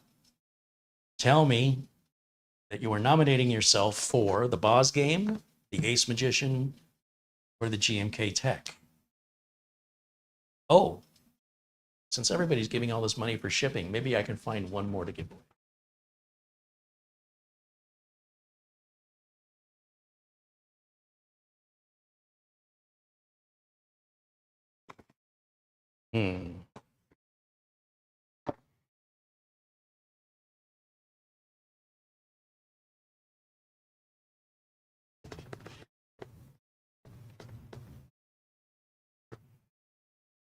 Let's also give away this little Morfine M6. I was not impressed with this unit. However, if I wanted a very small unit in the living room to work as a streamer for the PC, for Netflix, things of that nature, I could totally see where this would be ideal, but I don't have a need for that. So we've got the Morfine, GMK Tech, the Ace Magician, and the BosGame. Now, if it were me, I'd want the BosGame. But that's because of where I see value.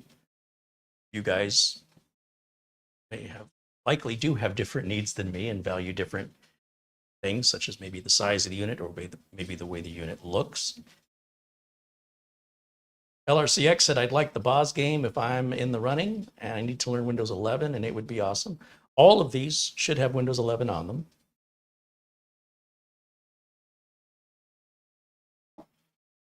Richard Johnson says, when you come to Michigan next time, maybe I can take you for dinner, pizza. Maybe. I will tell you that when we go to Michigan, we generally don't like to schedule anything, and going to be house shopping. Hopefully, we can find a house like we did last year and not lose this house during the financing phase because the finance company dropped the ball and selling agent took a backup offer without telling us. And all the money and time we invested to get that house lined up, from inspections to negotiations and appraisals. Pretty devastating.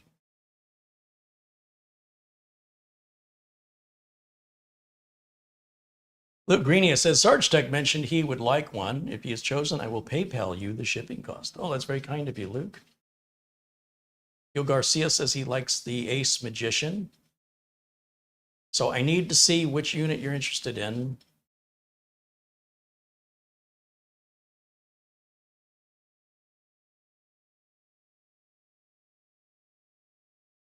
Old Man 55 is interested in one, but he doesn't say which one. Dennis Paulson says, I'm told the prices are dropping in Michigan on the housing market. Well, that's happening all over. Yeah. Spencer is interested in the BosGame.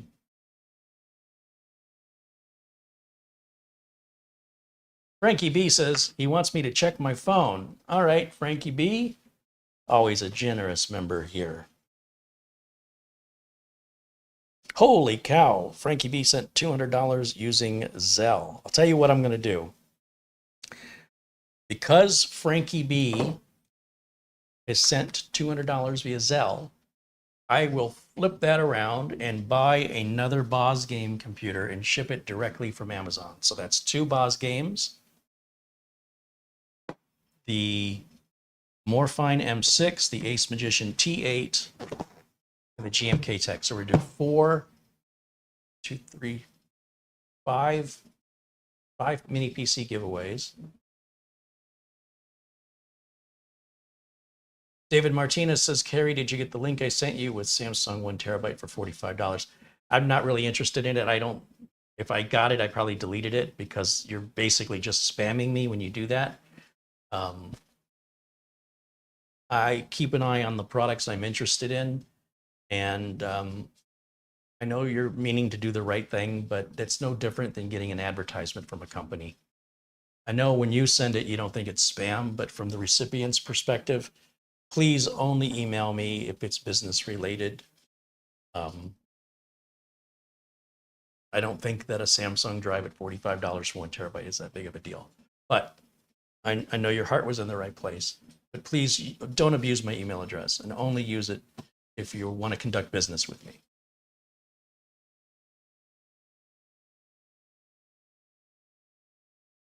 Frank M says hello. Michael Dane says, Carrie, what is the model of the gold/copper wireless keyboard you have in front of you? Michael, that is in my Amazon store. If you click on my Amazon shop link in the video description. But to answer your question, it's made by a company called Azio, A-Z-I-O. And if you search A-Z-I-O on Amazon, this is a $200 keyboard and a $100 mouse. Ron Varnish says he'd like the BosGame, but thinks he's going to buy one. Everybody wants the BosGame. Now, let me ask you guys something. Are you liking the BosGame because that's the one I said I liked? Or have I convinced you where the value is, that you're agreeing with me that the value is there? Why do so many people want the BosGame? I mean, the uniqueness of the T8 and the M6 and their form factor, as well as the GMK Tech, which isn't a bad system and sells for more money. I'm just kind of curious why so many people are interested in the BosGame.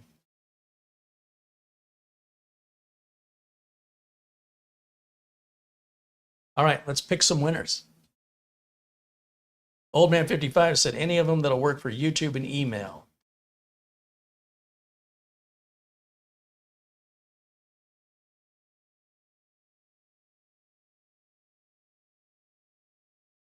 Denny's is not a right, it's a privilege. What a generous contribution. I'm still blown away by that. Frankie, you're amazing.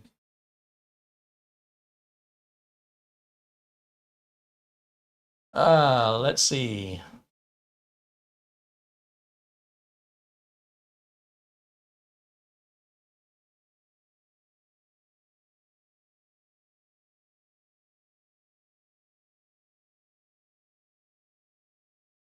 So Sarge Tech wanted the AP34. So I already had you down for an AP34. I want you to understand that I want everybody to have a chance to receive something from the channel. So if you've already received something, then you are taking yourself out of the running of future giveaways. And the future giveaways will be likely more powerful than the giveaways today, right? I mean, that's just the way this technology evolves. Things we gave away a few years ago compared to the things we give away today, today's computers are much faster. So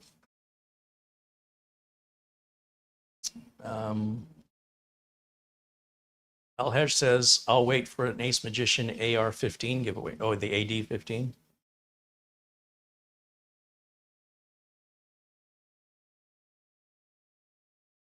So my primary concern, first of all, is I'm looking for people that are blue and that are green, people that have sacrificed something to this channel, whether it's being a member, whether it's helping police to keep the spammers out, or just being regular contributors who show up regularly, familiar names. I want to absolutely put them at the top of the list because they've proven they're not just here for the giveaway, right? They're here, they're going to stay here, and I want to reward their loyalty first and foremost. And once we get past that group, then we can look through the names that are less familiar. But I want those less familiar names to get to be more familiar, because the way these people got blue in most cases was just by showing up and participating in the chat regularly. If you quietly watch, but you never participate, then from my perspective, you're a new viewer. So it's very difficult for you to prove to me that you're not just here for a giveaway. Not that there's anything wrong with being here for the giveaway. That's fine. But that's why I don't announce these giveaways. I want people that came here for the right reason, and I want to reward them. And I would hope that many of you that I see that are not blue or green will soon be blue or green one way or another, so that you will move up higher on the list when it comes to choosing the people to receive these units. We've had some of these people in blue have been watching and participating in this channel since we started doing the live videos.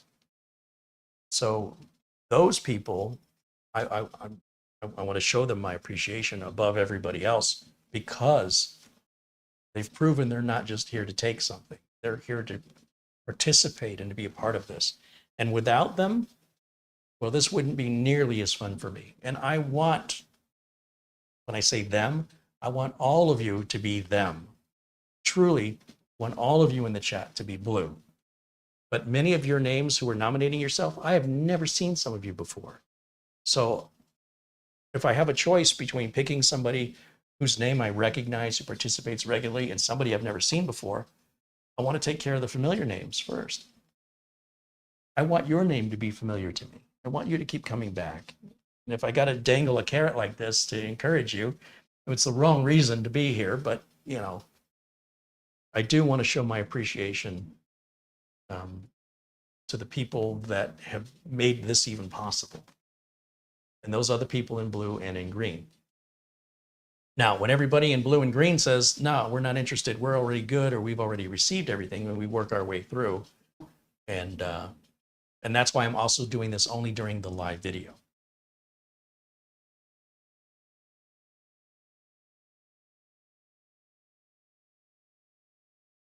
Okay, so LRCX will send LRCX a BosGame.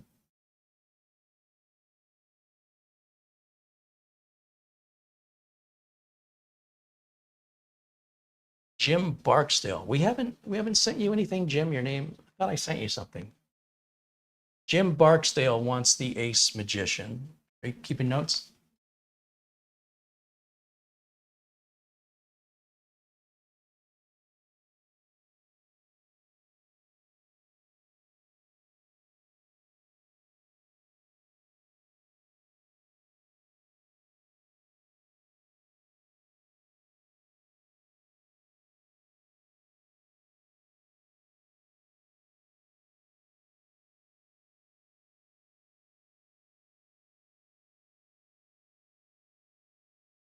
Sarge Tech wants something, but I need some clarity from Sarge Tech what he wants.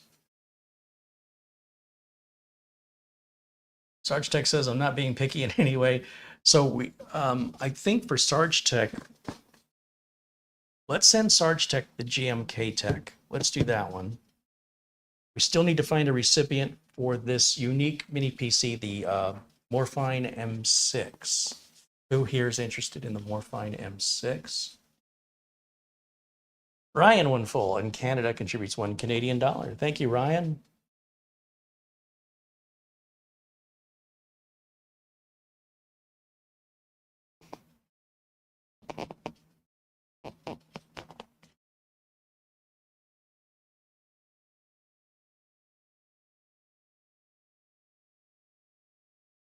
I haven't seen anybody want the M6.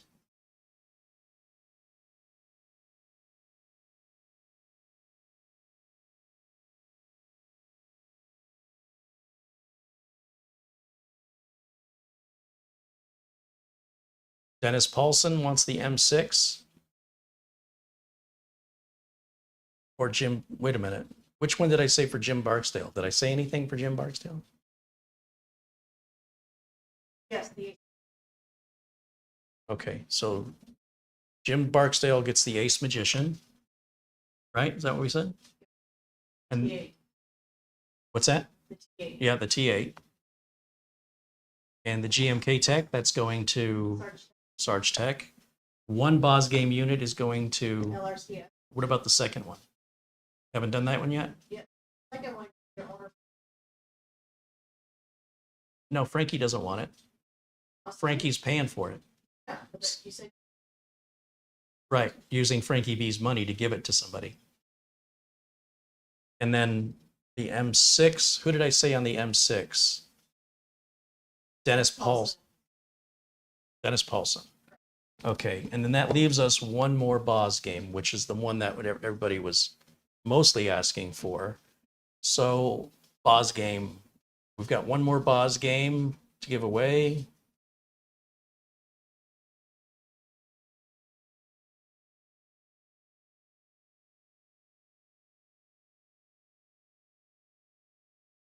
The Greenia says, as promised, I just sent a $50 PayPal to cover the shipping cost for Sarge Tech. Oh, you rock, Luke. Thank you so much. Bikeman I7 says he'll take the BosGame. Leslie Cabin says, I need a up-to-date. Okay. Because there's still going to be money left over from buying the one BosGame at $129. That'll cover 2/3 of the cost of another BosGame. We're going to give away another BosGame. So one will go to Bikeman. And one goes to LRCX, and one more is going to go to Leslie Cavins. So that's 3, 4, 5. Is that 6 computers we're giving away? Yeah, that's 6 mini PCs.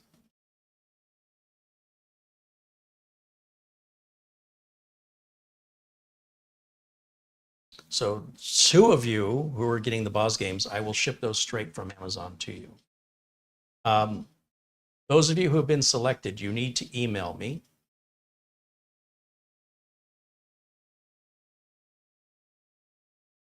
And what I need from you is your name, your address, your city, your state, your zip code, everything you need to put on an envelope. I also need your phone number. And I need you to double check your address. Don't be so excited that you're putting the wrong address in, because if the unit gets returned to me as undeliverable, I'm not paying shipping again because you didn't take the time to proofread your address. So please, I'm begging you, type slowly and make sure you're not interchanging numbers. What's that called? Transposing numbers. Make sure you get your street address and your zip code correct. That is ultra critical. Read it 3 times before you send it. Read it out loud.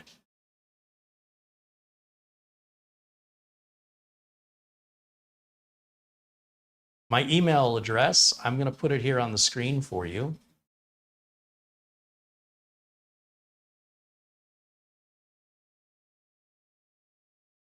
I ask people to use that email address anytime they have a business inquiry. So for example, if there's a PC you're seeing me build and you want to buy it and you want to know how much it'll cost, email me. If there's a PC you have that you want me to fix or upgrade for you, email me. Anything to conduct business, that's what that email address is for. I'm not interested in news articles or special prices. Please don't use that email address for that. It'll likely just go in my spam folder. I want to make sure that the people reaching out to me are reaching out for the purpose of engaging in some kind of a transaction of some sort, whether that's me getting their address so I can mail them something, or the only exception to that are people that are supporters. So if you're a supporter who pays $9.99 a month, you can email me anytime for any reason. You are effectively no different than a customer in that way, and I'm going to treat you no different than a customer in that I am here for you. If there's ever anything I can do for my supporters, always feel free to reach out to me at any time, because the supporters are what's making this possible. I need my supporters to know I am always available to you, always, for anything. Well, I may not be able to do anything, but you know, within reason, anything I can do for you, I'm delighted to do it. Always want to show my appreciation to the people who are making the sacrifices so that these videos are possible.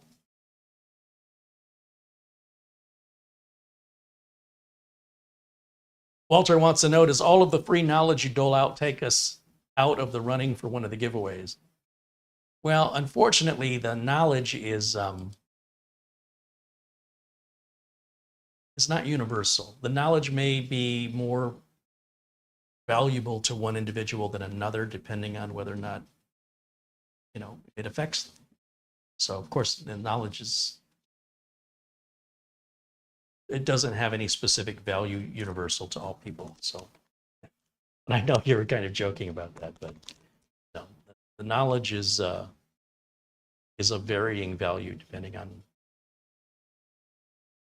how it, you know, how valuable or how useful it is, or how pertinent it is to each individual.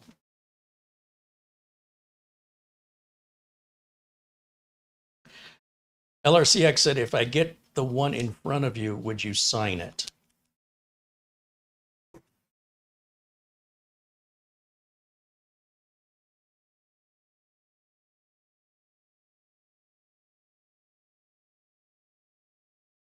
Sign it down here, maybe.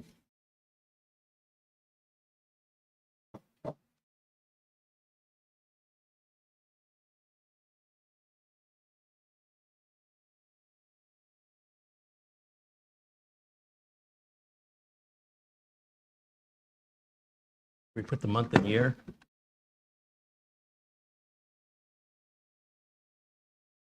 Well, good luck transcribing that. Hey, it kind of matches. Okay, that one's now worth $10 less. All right, we'll give that one.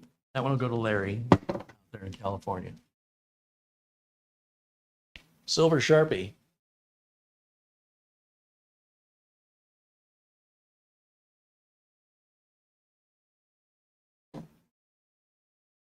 Alan Linda said he just picked up a BosGame Mini PC. He got the AMD Ryzen 5 version with 32 gigs of RAM. That's DDR5 and a 512 gig NVMe SSD. How much did that set you back? It sounds like a pretty nice little machine.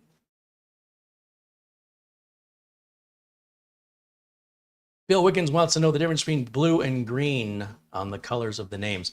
So green are supporters. Those are the people that are viewers that never became moderators, but instead are viewers that paid for membership. The folks that are blue, those are moderators. Those are people who have the ability to kick other people out of the chat room. It's a big responsibility, and I've got a lot of trust in them that they're not going to cost me valuable viewers by abusing their authority. And if the people in blue pay for membership, they get the gold badge. So all membership, whether they're blue or green, will have a gold badge with a number that indicates the amount of time they've been paying for membership. And then that doesn't represent, and so basically it goes like new member, which won't have a number in the gold badge. I think it goes 1, 2, and then there's nothing for 3, 4, and 5. It just stays 2. And then when you hit month 6, it goes to a 6. And then there's nothing for 7, 8, 9, 10, or 11. It'll just say 6. And then when you're on your 12th month of membership, it becomes a 12. And it'll stay 12 from that point forward until you hit 24 and 36. And then YouTube doesn't have any sort of badge opportunity to change after that. but we're still a couple years away from that being a problem. So I assume YouTube will, assuming they keep the membership program, will appropriately add badge designations for people that have been that loyal for 36 months. That's crazy. In 36 months, somebody will have sent $360 to the channel. And YouTube will take 30% of that, by the way. Alan said he paid $370 plus tax for that. Sounds fair. Well, Alan, please let us know what you think of it when you get it.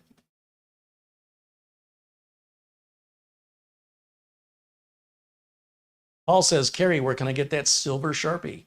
Anywhere there's Sharpies are sold, at department store, Target, Walmart, Amazon.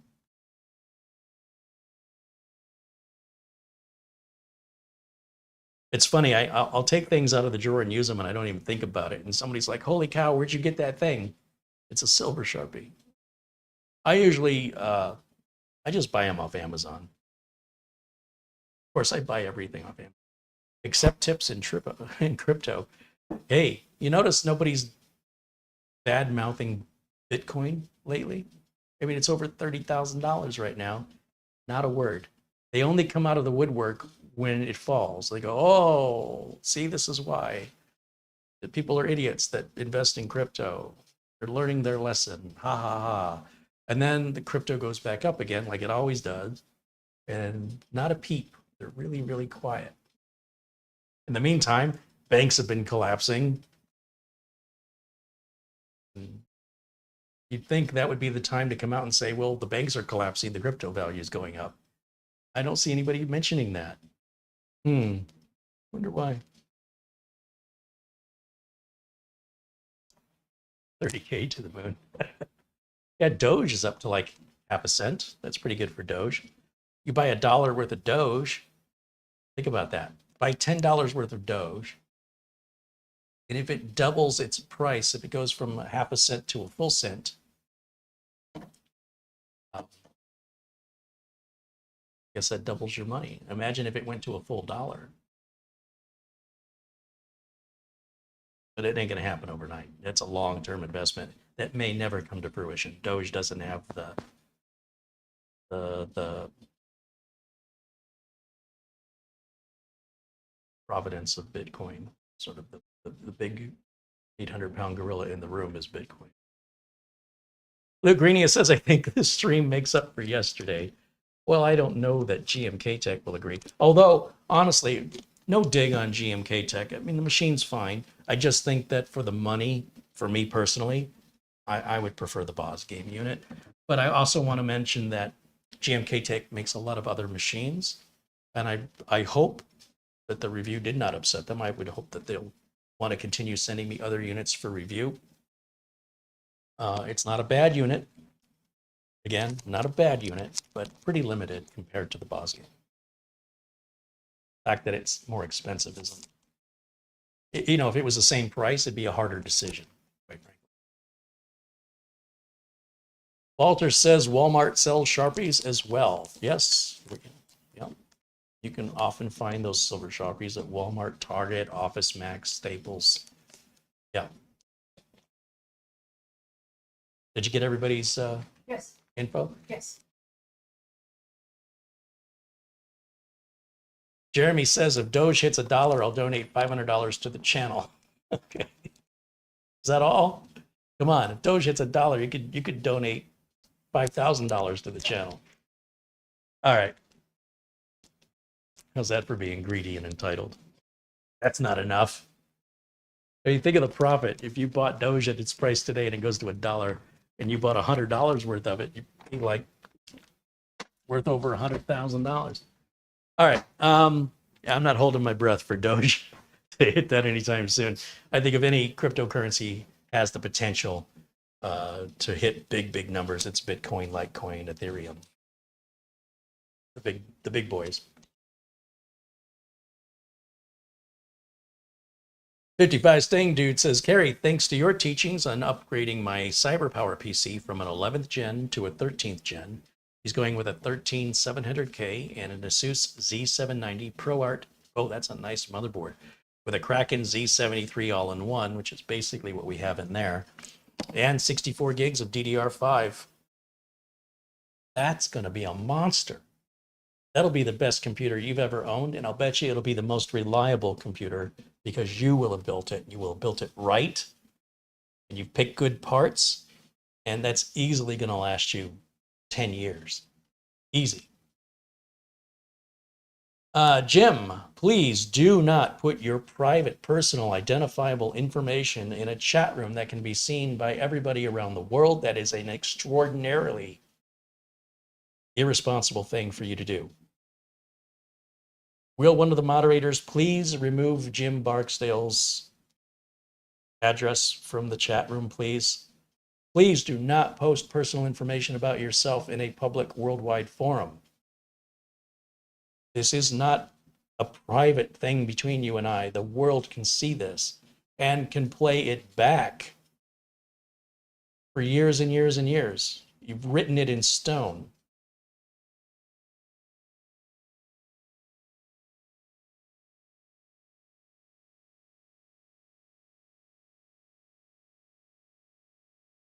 Must keep that to private emails only.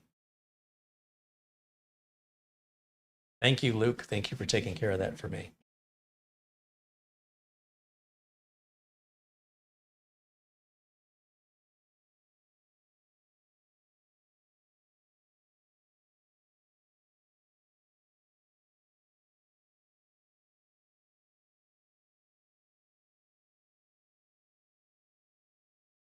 How do moderators remove posts? At the end of every post, there are 3 dots that appear. And if you click on the 3 dots, your options are there.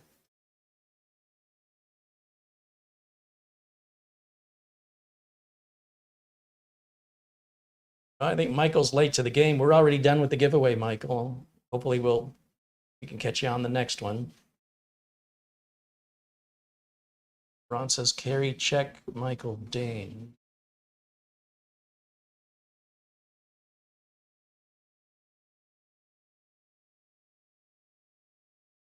Michael Dane has given away 175 computers in his local community. That's amazing. That's why Michael Dane is the man.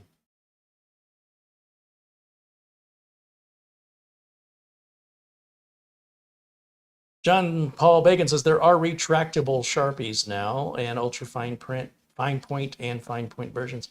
Yeah, we have the retractable ones here. So this, when you see me kind of go down behind my desk here, one of the things I've got under here, just to give you guys an idea.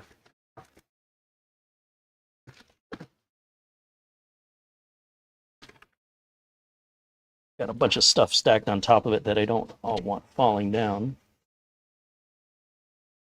But I got this big kit of Sharpies from Amazon, and you'll see it comes with 1 silver Sharpie and then a bunch of black regular thick Sharpies, which I prefer. I don't like using the fine point Sharpies because, well, quite frankly, the tips, I push down pretty hard when I write, and the tips don't last long for me. But Sharpie does have a pen, a proper ink pen, and I love the ink pen.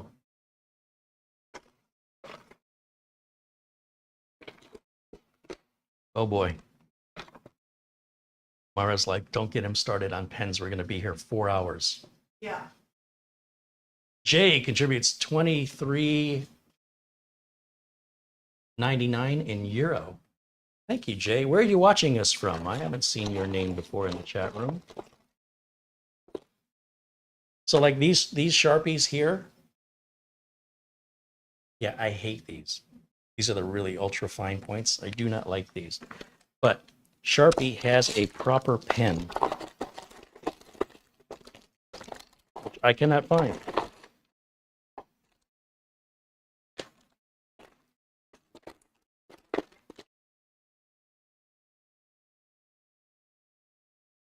Where'd my Sharpie pen go? Here it is.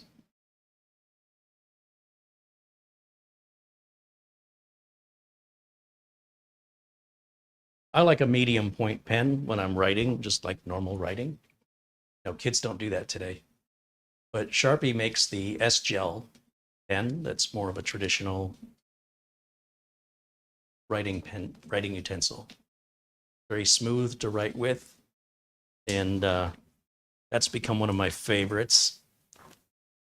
And I think for my birthday last year, Camera Girl got me favorite pen, which is the Ross Ferrari.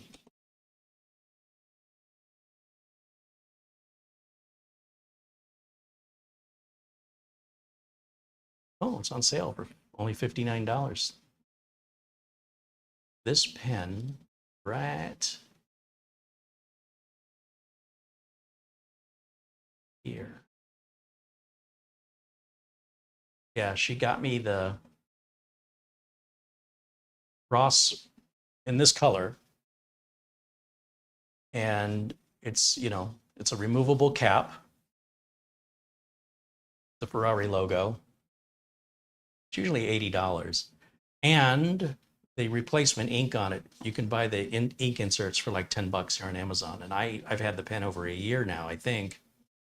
And I'm still on the original ink cartridge, but it's got a nice weight to it. It's got the Ferrari logo. So when I grab a pen in the other room, that's the pen I use. It's so easy to write with. It's got, like I said, it's nicely got a nice weight to it. That's my indulgence.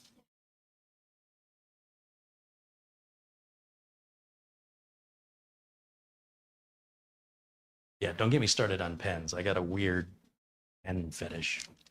Everybody in my family does. Have you seen my sister's pen collection? You've just seen the pens my father had. He'd go to like Comdex and CES and collect all the pens. Sometimes if I stay like in a real fancy hotel and they have a pen and paper, I take the pen as like a souvenir. Like when I was in the Caribbean all those years ago. I took the pen from the Cuisinart Resort. Never used it. Yeah. Gel pens suck. See, I think gel pens are far superior. I love gel pens. Old Man 55 said in 1973, Cross sold some pens for $20. Okay, but $20 in 1973 was about $60 today. So it seems like it's about the same price.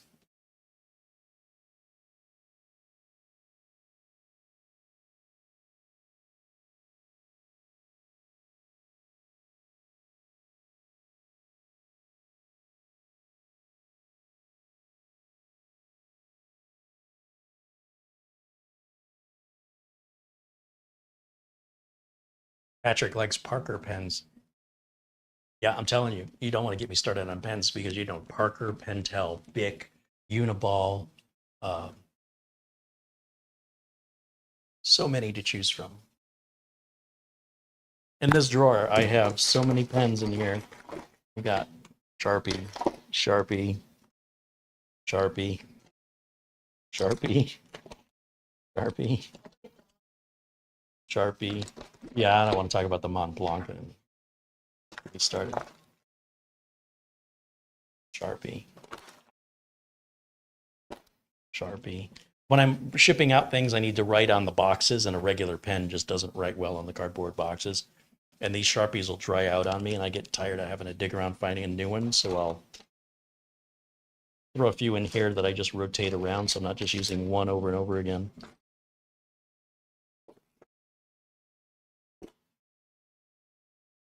Here's an Energel by Pentel.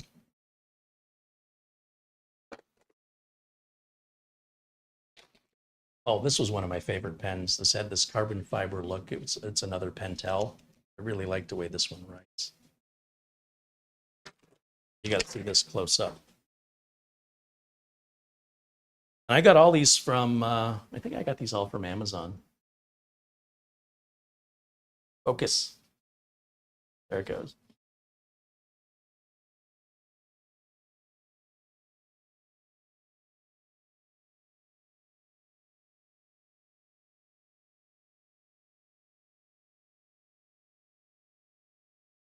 Very comfortable pen. Whoops. It's the second time I've caught myself up on that cable. All right, let's see. What else? Any more? Oh, this is a red Pentel pen. Sometimes you need to have red ink. This is Uniball.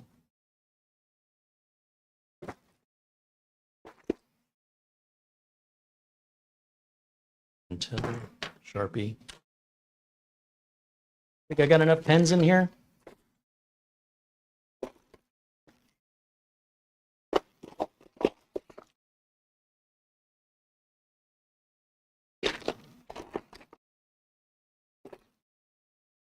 My sister at one point had hundreds. Like, really? Those are all going to dry out before you get a chance to use them. So when the markers dry out and I need another one, I buy a big thing like this. Oh, I didn't get this at Amazon. I got this at Costco.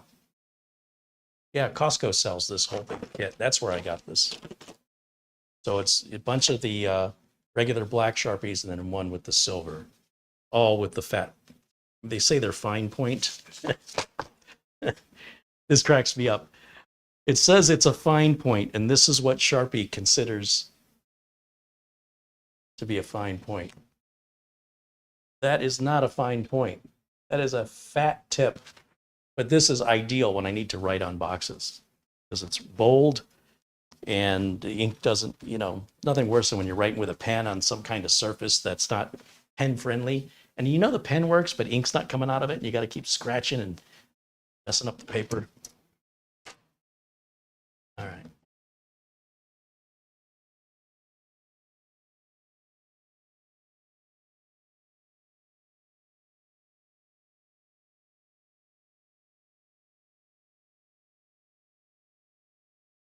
All right. So did everybody who was supposed to email me? Email me?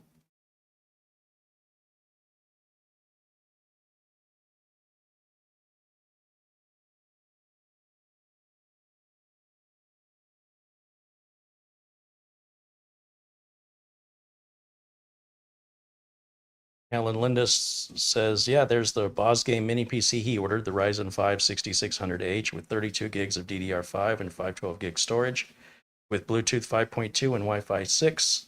Supports 4K triple display. And after tax, he paid $405. He says it's scheduled to arrive tomorrow. He will let me know what he thinks of it.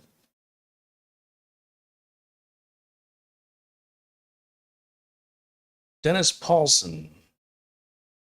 Oh, Dennis is in Michigan. Perfect. Thank you, Dennis. Sarge Tech, he is in Georgia. Peter Laycock with a very generous super chat. I'm sorry, not super chat. This is PayPal.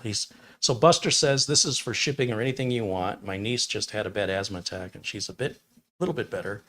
Your friend Buster. Hey Buster, thank you. That's you just gave a really generous contribution the other day. Wow, thank you so much. Bikeman, also in Michigan. Interesting. Okay, so we got yours. And Lou Greeny at PayPal the $50 right on to cover Sarge Tech. All right, so who are we missing? We've got Sarge Tech, Dennis Paulson, and Bikeman. So 3 of you have not emailed me. Who were those other 3? You still have the list? Jim Barksdale. So Jim Barksdale needs to send an email to me. Okay. LRCX, you need to send an email to me. We're good with Bikemen. Who was Leslie Cavins? Leslie Cavins, you need to send me an email. So we're waiting on 3 emails. I'm not going to make a separate trip because you didn't get your email to me in time. I don't want to make a separate trip to the post office. I'm going to go one time. So please don't hesitate, and also don't rush through your address where you impose, where you get the address wrong. Please make sure you are sending me the correct address. Okay, we got LRCX to email us, so now we're just down to those last two people.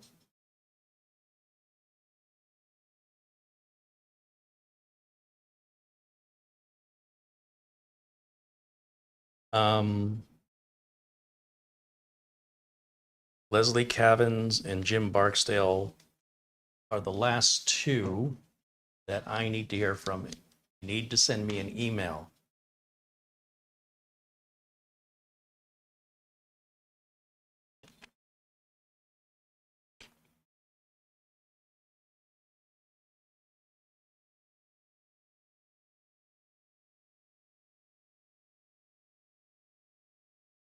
If anybody does not send their email by this time tomorrow, alternate winners will be selected.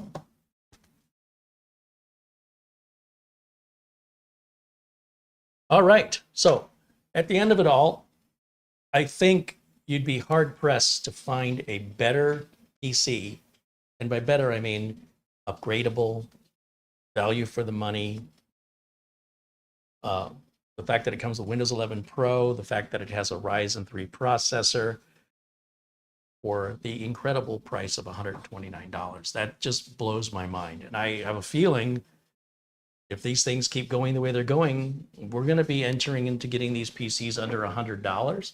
And it may get to be a point where they start mailing these out to people like AOL CDs. All right, maybe not like that. Mark Gaines, there he is. He contributes 10 pounds. He goes, hey, Carrie, I just got in from doing the weekly shop. I'll rewind and watch later. Thank you, as always, Mark. Mark watches us from Northern Ireland.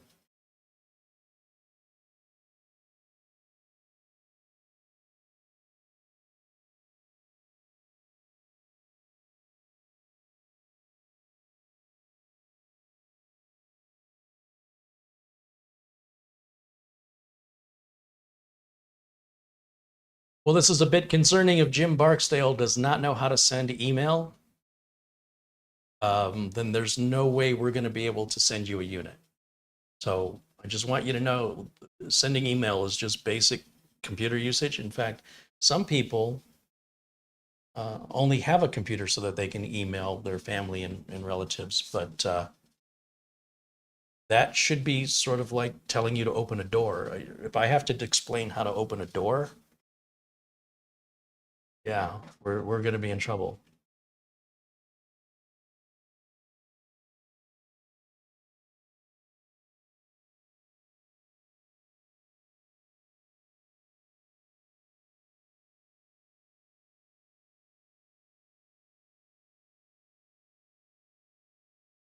Michael Dane says we're less than 2 weeks away from the 4th of July. America's Independence Day. The day where all the dogs freak out from all the fireworks going off and jump their fences, and the shelters get full the next day. We go through this every single year, and people still keep their dogs outside, and they're surprised when they come home from the party they attended, their dog's gone. Sometimes they never see the dog again.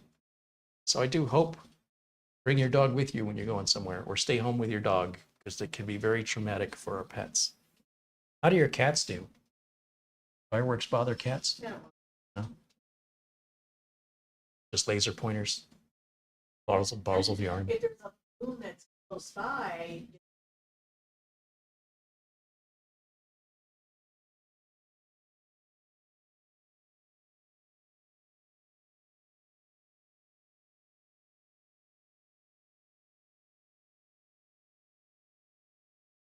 What were we sending to Jim Barksdale? Which computer?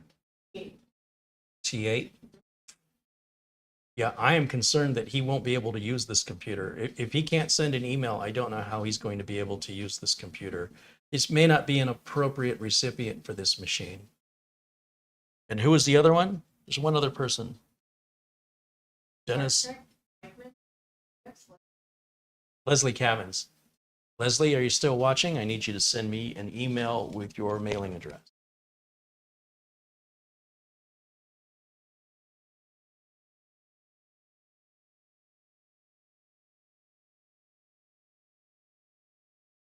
Jack Craybaum says, I have a Ace Magician AD03 that I'm not going to use, and I will send it to a qualifying veteran at my expense. Well, if anybody is interested in Jack Craybaum's offer of giveaway, I don't know anything about this, so I don't know if this is a good idea or not, quite frankly. Jack has been a member of the community. I recognize his name, so it's not just some stranger. And if you would like the giveaway from Jack, let me know in the chat.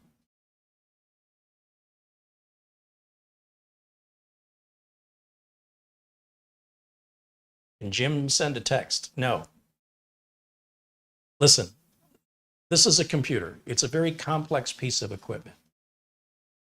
If your knowledge of computers is so limited that you don't know how to send an email, there would be no benefit from you having a newer computer. It doesn't make any sense. You're not, I mean, it doesn't make any sense that you would receive any benefit from having a new computer. And I want to make sure that these computers are going to people who are going to use them, who will benefit from having them. And it doesn't sound like, unfortunately, it doesn't sound like Jim would benefit from having this computer.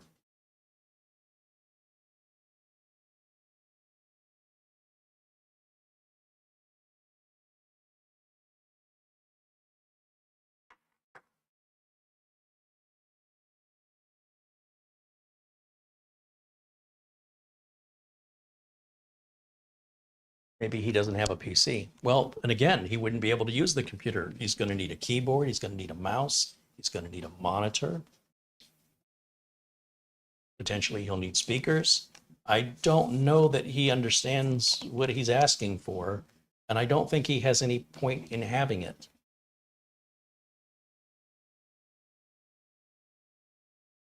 Freak PC says, Carrie, what's better for benchmarking, Cinebench or Geekbench? It's benchmarking. It's all pretend. None of it really matters. The best benchmark is you using it. Use the computer and determine if the computer is meeting your expectations and if it's responsive to what you actually use it for. I don't encourage or support the use of buying computers for benchmarking purposes. It's just a waste of time, in my opinion. So there's no such thing in my mind as a good benchmarking program, other than putting it into the hands of the end user and seeing what they think about it. Jim says, give it to someone else. All right, so the Ace Magician T8, right? That's what it was going to be, the T8? Correct. Is back up. Who is interested in the Ace Magician? Old Man 55 mentioned take any word. Old Man 55? And we didn't select him earlier? Nope. Okay. Old Man 55, please send me an email with your name, address, and phone number.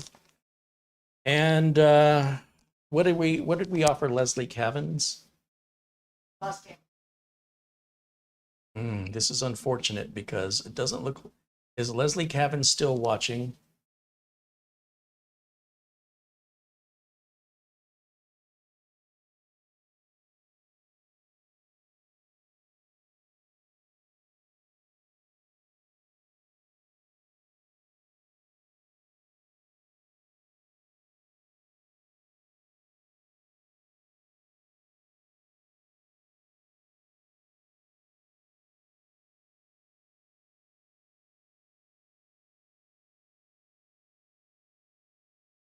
I'm not hearing anything from Leslie Cavins. All right, well, I guess Leslie Cavins is going to forfeit his win, and we're going to select another recipient for the BosGame.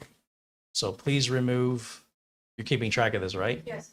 So Leslie Cavins can be eligible, I should say, for a future giveaway. Gabriel Granados contributes 1,000 CRC Greetings from Costa Rica. So that's CR is Costa Rican. What's the C? I've never seen that currency before. CRC. 1,000 CRC to USD. I don't know what it's $1.85. All right, now I have an answer. Thank you, Gabriel. Thank you for supporting the channel.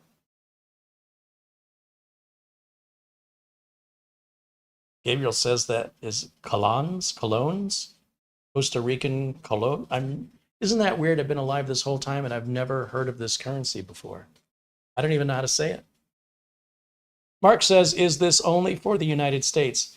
Yeah, Mark, unfortunately, shipping hardware outside of the United States is extremely difficult for us. We've got to fill out customs forms. It's very expensive.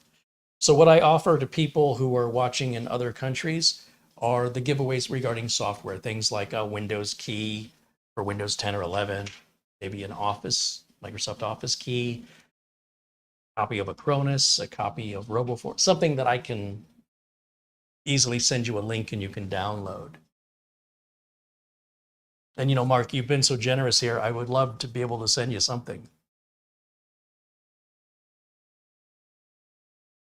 Our good friend Buster has been waiting since October for me to get this train computer shipped. I'm telling you, I will need to set aside an entire day. Once I have the train computer built, which I still haven't gotten back to it, I need to finish building it. And I have to set aside an entire day to go to the FedEx office.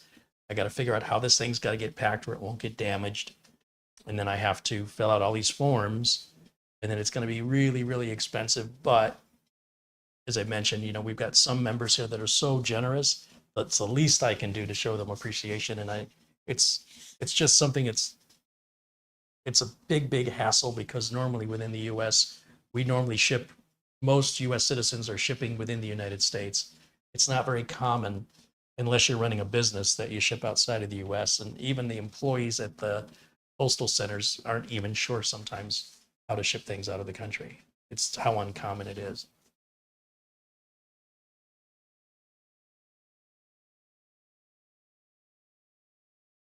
So Leslie Cavins, okay, so Leslie Cavins is here. I don't understand what's happening right now. Leslie, I need your shipping address if you still want BosGame.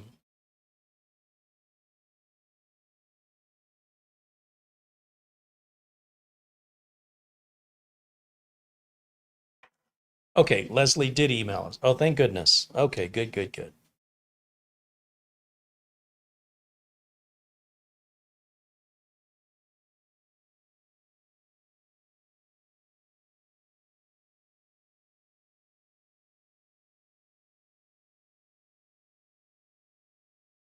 And Old Man 55.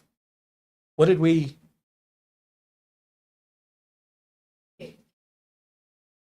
Old Man 55 is getting the T8. Correct. Leslie Cavins is getting the BosGame.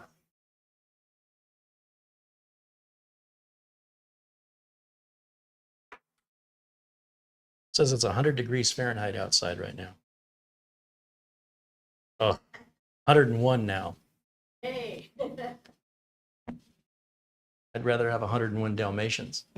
All right, now we're good. All the giveaways are done. Congratulations to our selected recipients. And if you've not won anything from this channel, you are always eligible to nominate yourself in future giveaways. There's more coming.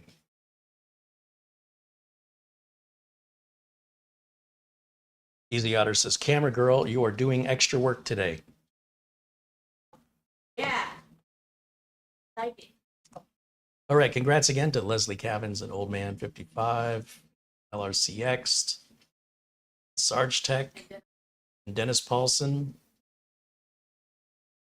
Mike Men. That's everybody, right? That's everything. All right.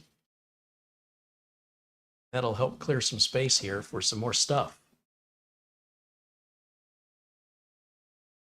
Wouldn't think giving away stuff would be so difficult, would you? Mark Gain says, Carrie, hopefully if everything goes to plan, I'm going to see my cousin in July in New York. Well, that's clear on the opposite side of the country, but if you find yourself closer to Las Vegas or California, Nevada, California, That would be cool to meet up with you. Paul O'Brien says, give camera girl a raise. She's overpaid. Hey. Retro Android Gaming says, Carrie, I've been watching you around 10 years or so, and I've learned so much from you. You give me the courage to build my own PC. You rock, Carrie. You're the man. Keep it real. Thank you, Retro, but flattery will get you everywhere. Lawn Dog said it's 81 degrees here in the Desert Empire, basically Palm Springs, California. The wind is blowing to 40 to 60 miles an hour. Yeah, well, when you got a nice breeze, it's a lot more pleasant than just the sun. Phoenix is mostly like an oven. Palm Desert in Las Vegas are more like a hairdryer. Jeff H said it's a beautiful 85 degrees in Oregon. Thanks for what you do. Oregon's a beautiful place. Enjoyed my trip there. Been there a couple times.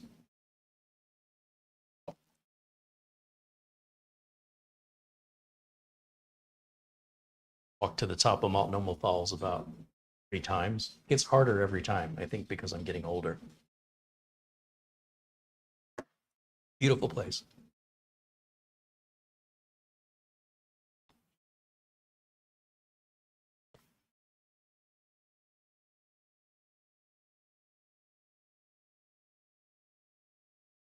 Frank says it's 65 degrees in New Jersey. And Retro Android says it's raining here in Eastern Kentucky. Send some your way. I wish. I wish. All right, I'm going to grab one more Gatorade here. And any final questions? Anything you guys? Doesn't have to be related to the mini PCs. We've got all that done now. And if there's anything else you want to ask or mention, we'll do that and then wrap it up for today, because we've been on now for a little over 2.5 hours, I think. Climbing up to 3 hours. Time flies when you're having fun. This was so much better than yesterday's show. They are live, you know, so you're going to have some shows that are kind of, and I feel bad that it's not GMK Tech's fault. It wasn't a good show. It's just some of the interactions.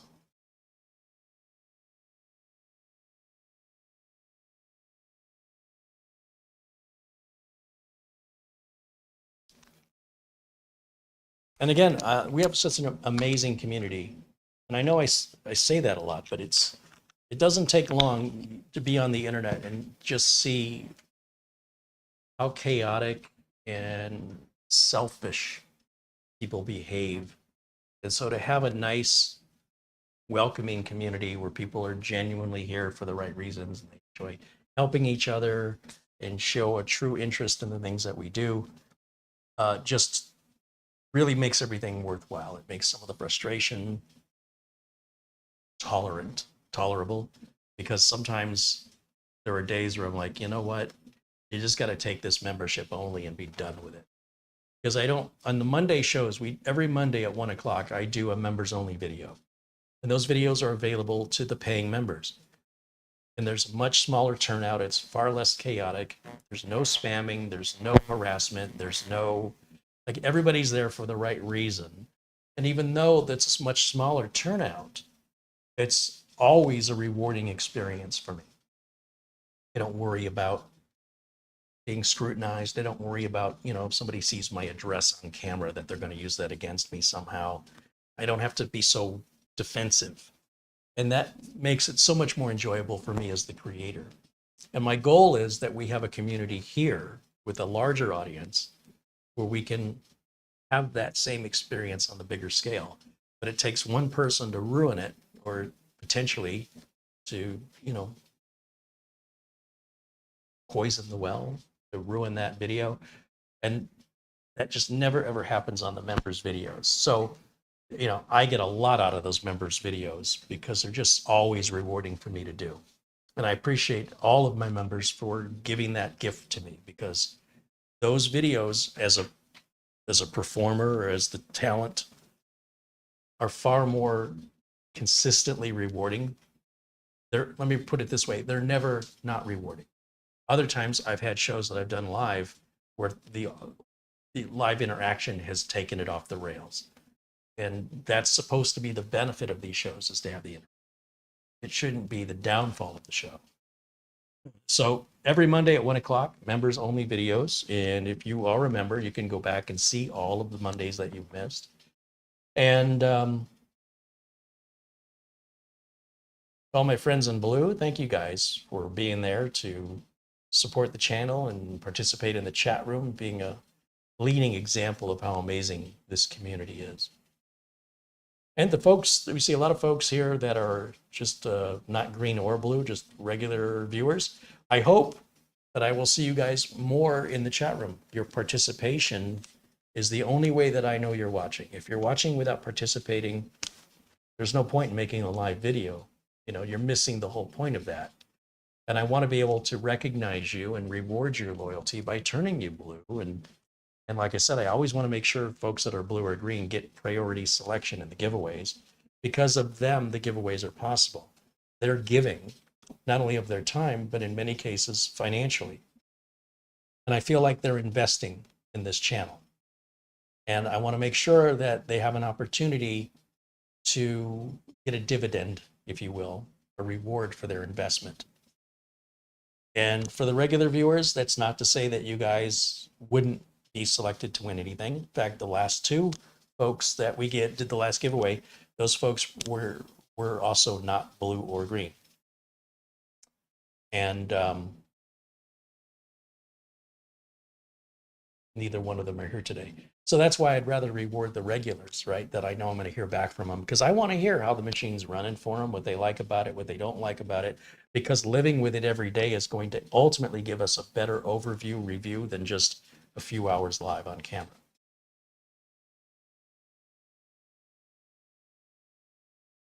Chris Smith says he's gray. No, you're green, Chris. You might be colorblind if you think you're gray. You might want to have your eyes checked. Well, the color on your monitor is not calibrated correctly. You're very green, Chris. Joe Carander says, have a great night, Carrie and Marlene and everyone in the chat. Thank you for another great review. Jason Mirabel says, I may not always comment, but I'm always here. Well, I wouldn't know that unless you comment. You have to bring yourself up to the surface. I don't start the video going, I wonder where Jason is.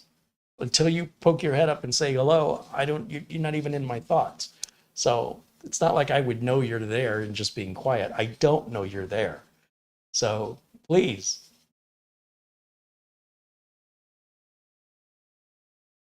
When you're watching the show, let us know. Say hello.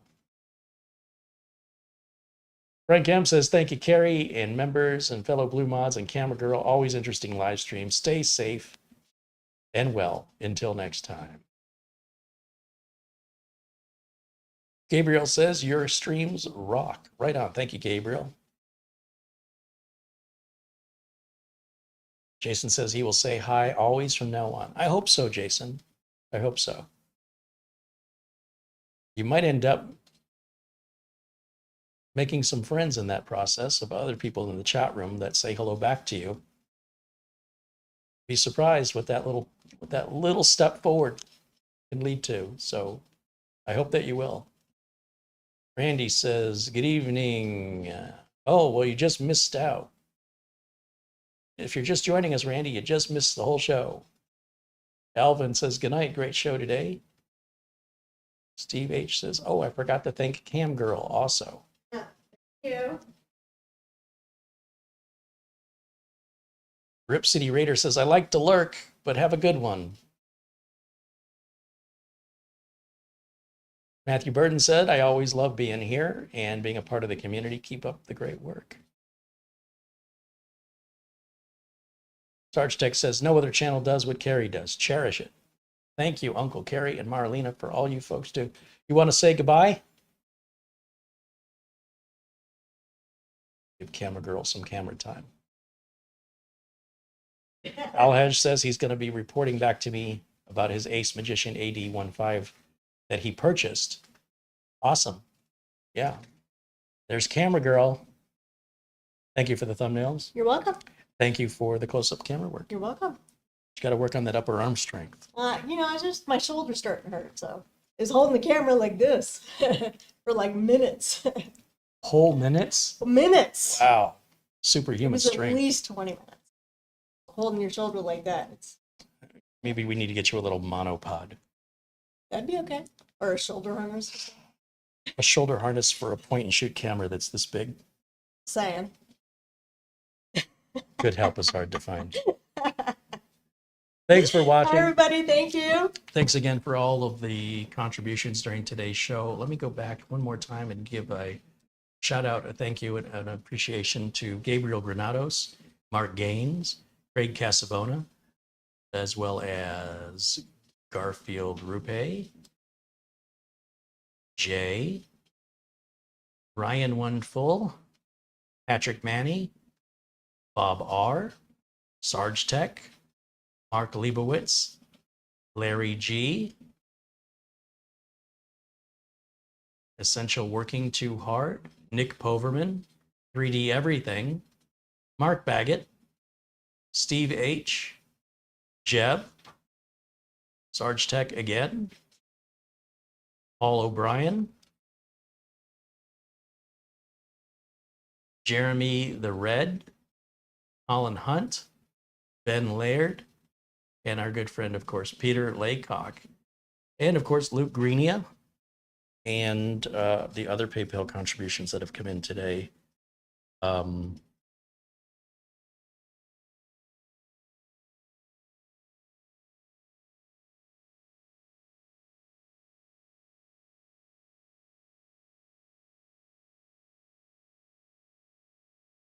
Which was Peter Laycock, K. Cordius Technology,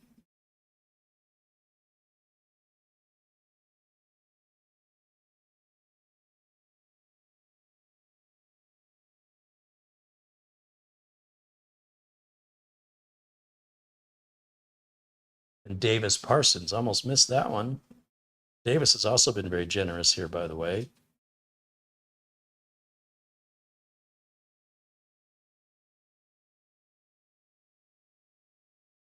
And finally, the offer from Jack offering to send a mini PC to one of the viewers that he's got. Who would like to receive that unit? What did Jack say it was again? He said it was an Ace Magician. Jack Craybaum says he's got an Ace, an AD03 Ace Magician mini PC. And he will send it to a qualifying veteran. Do we have any veterans out here watching the show right now that would be interested in receiving an Ace Magician AD03?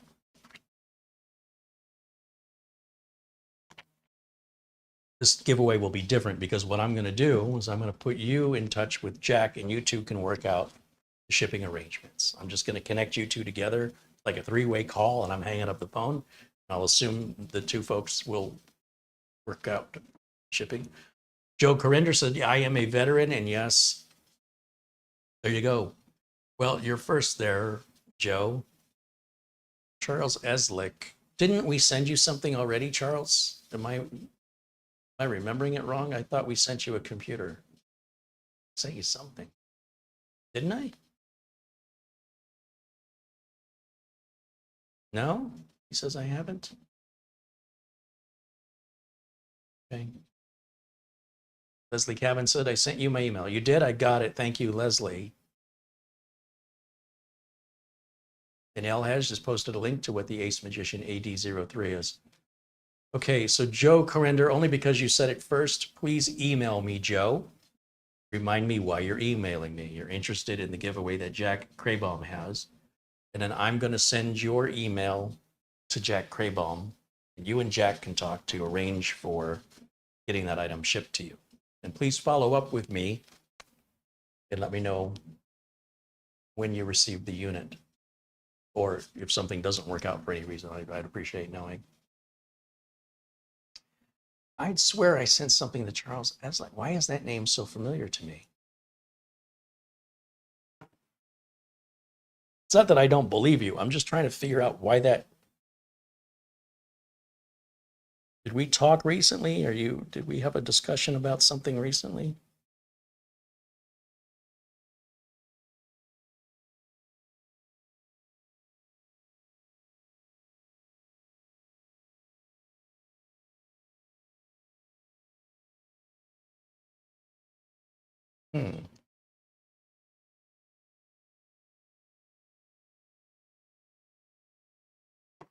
Charles looks like he's been a member here for 12 months.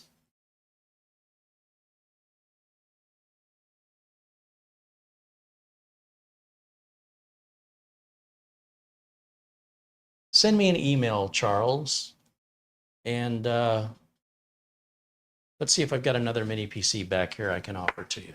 All right? Because I don't want to leave you out.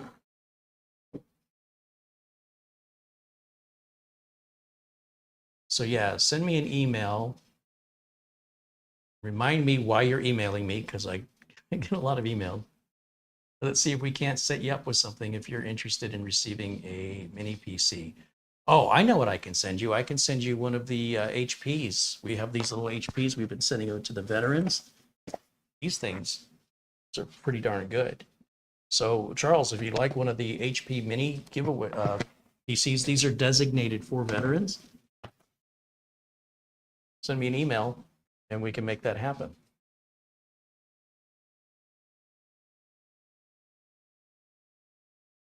Randy Reed said, I'm sending lots of love to Carrie, Camera Girl, and you chat guys are amazing. Right on. Good vibes, my friend. Barry Klein says, please have them give you their email on air so we can all hear it because I want to contact them about their car warranty. Charles says he sent me a message. Let me just check before we say goodbye to make sure I've heard from everybody. Yep.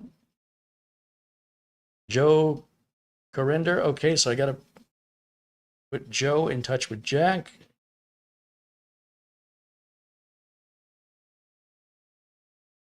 Don't have anything from Charles Eslick. Please make sure you get my email address spelled correctly. I have nothing from you, Charles. Leslie, I did get your email. Thank you. Yes. I think Leslie is watching a few minutes behind.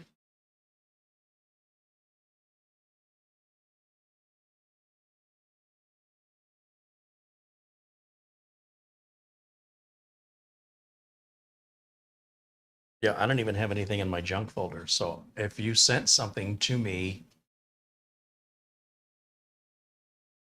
Charles Eslick, I did not get it. Please make sure you spell my email address correctly. Starshine has put my email address in the chat there. As has Alhaj.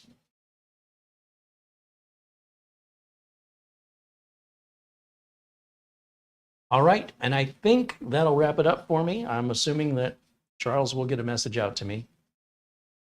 And congratulations to everybody that's been selected to receive something. That's what, 7, 8 computers we've given away today. 8 computers. Pretty cool. Didn't know that was going to happen during a review of a BosGame unit, did you? Thank you guys so much for making it possible for these giveaways to happen. Thank you for your amazing generosity and your kindness.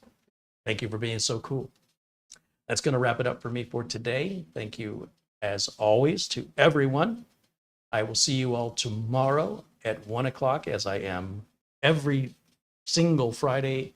I am live at 1 p.m. Pacific time. I was just watching our good friend Doug Betts. If you're not watching Doug Betts, I encourage you to check out live Windows training with Doug Betts for more live interactive content, live troubleshooting with another 30-year plus experienced computer tech, computer shop owner, very, very much birds of a feather. And can't get enough of this kind of content. Well, he's about the closest that I can think of that does similar style of videos. That's one more time, Doug Betts, live Windows training. In fact, I should put a link in the video notes so people can go click there and subscribe to his channel. Thank you for all the contributions. Thank you for the support. Thank you to my members and my supporters. And thank you to all the viewers. We'll see you all tomorrow. Until next time, bye for now.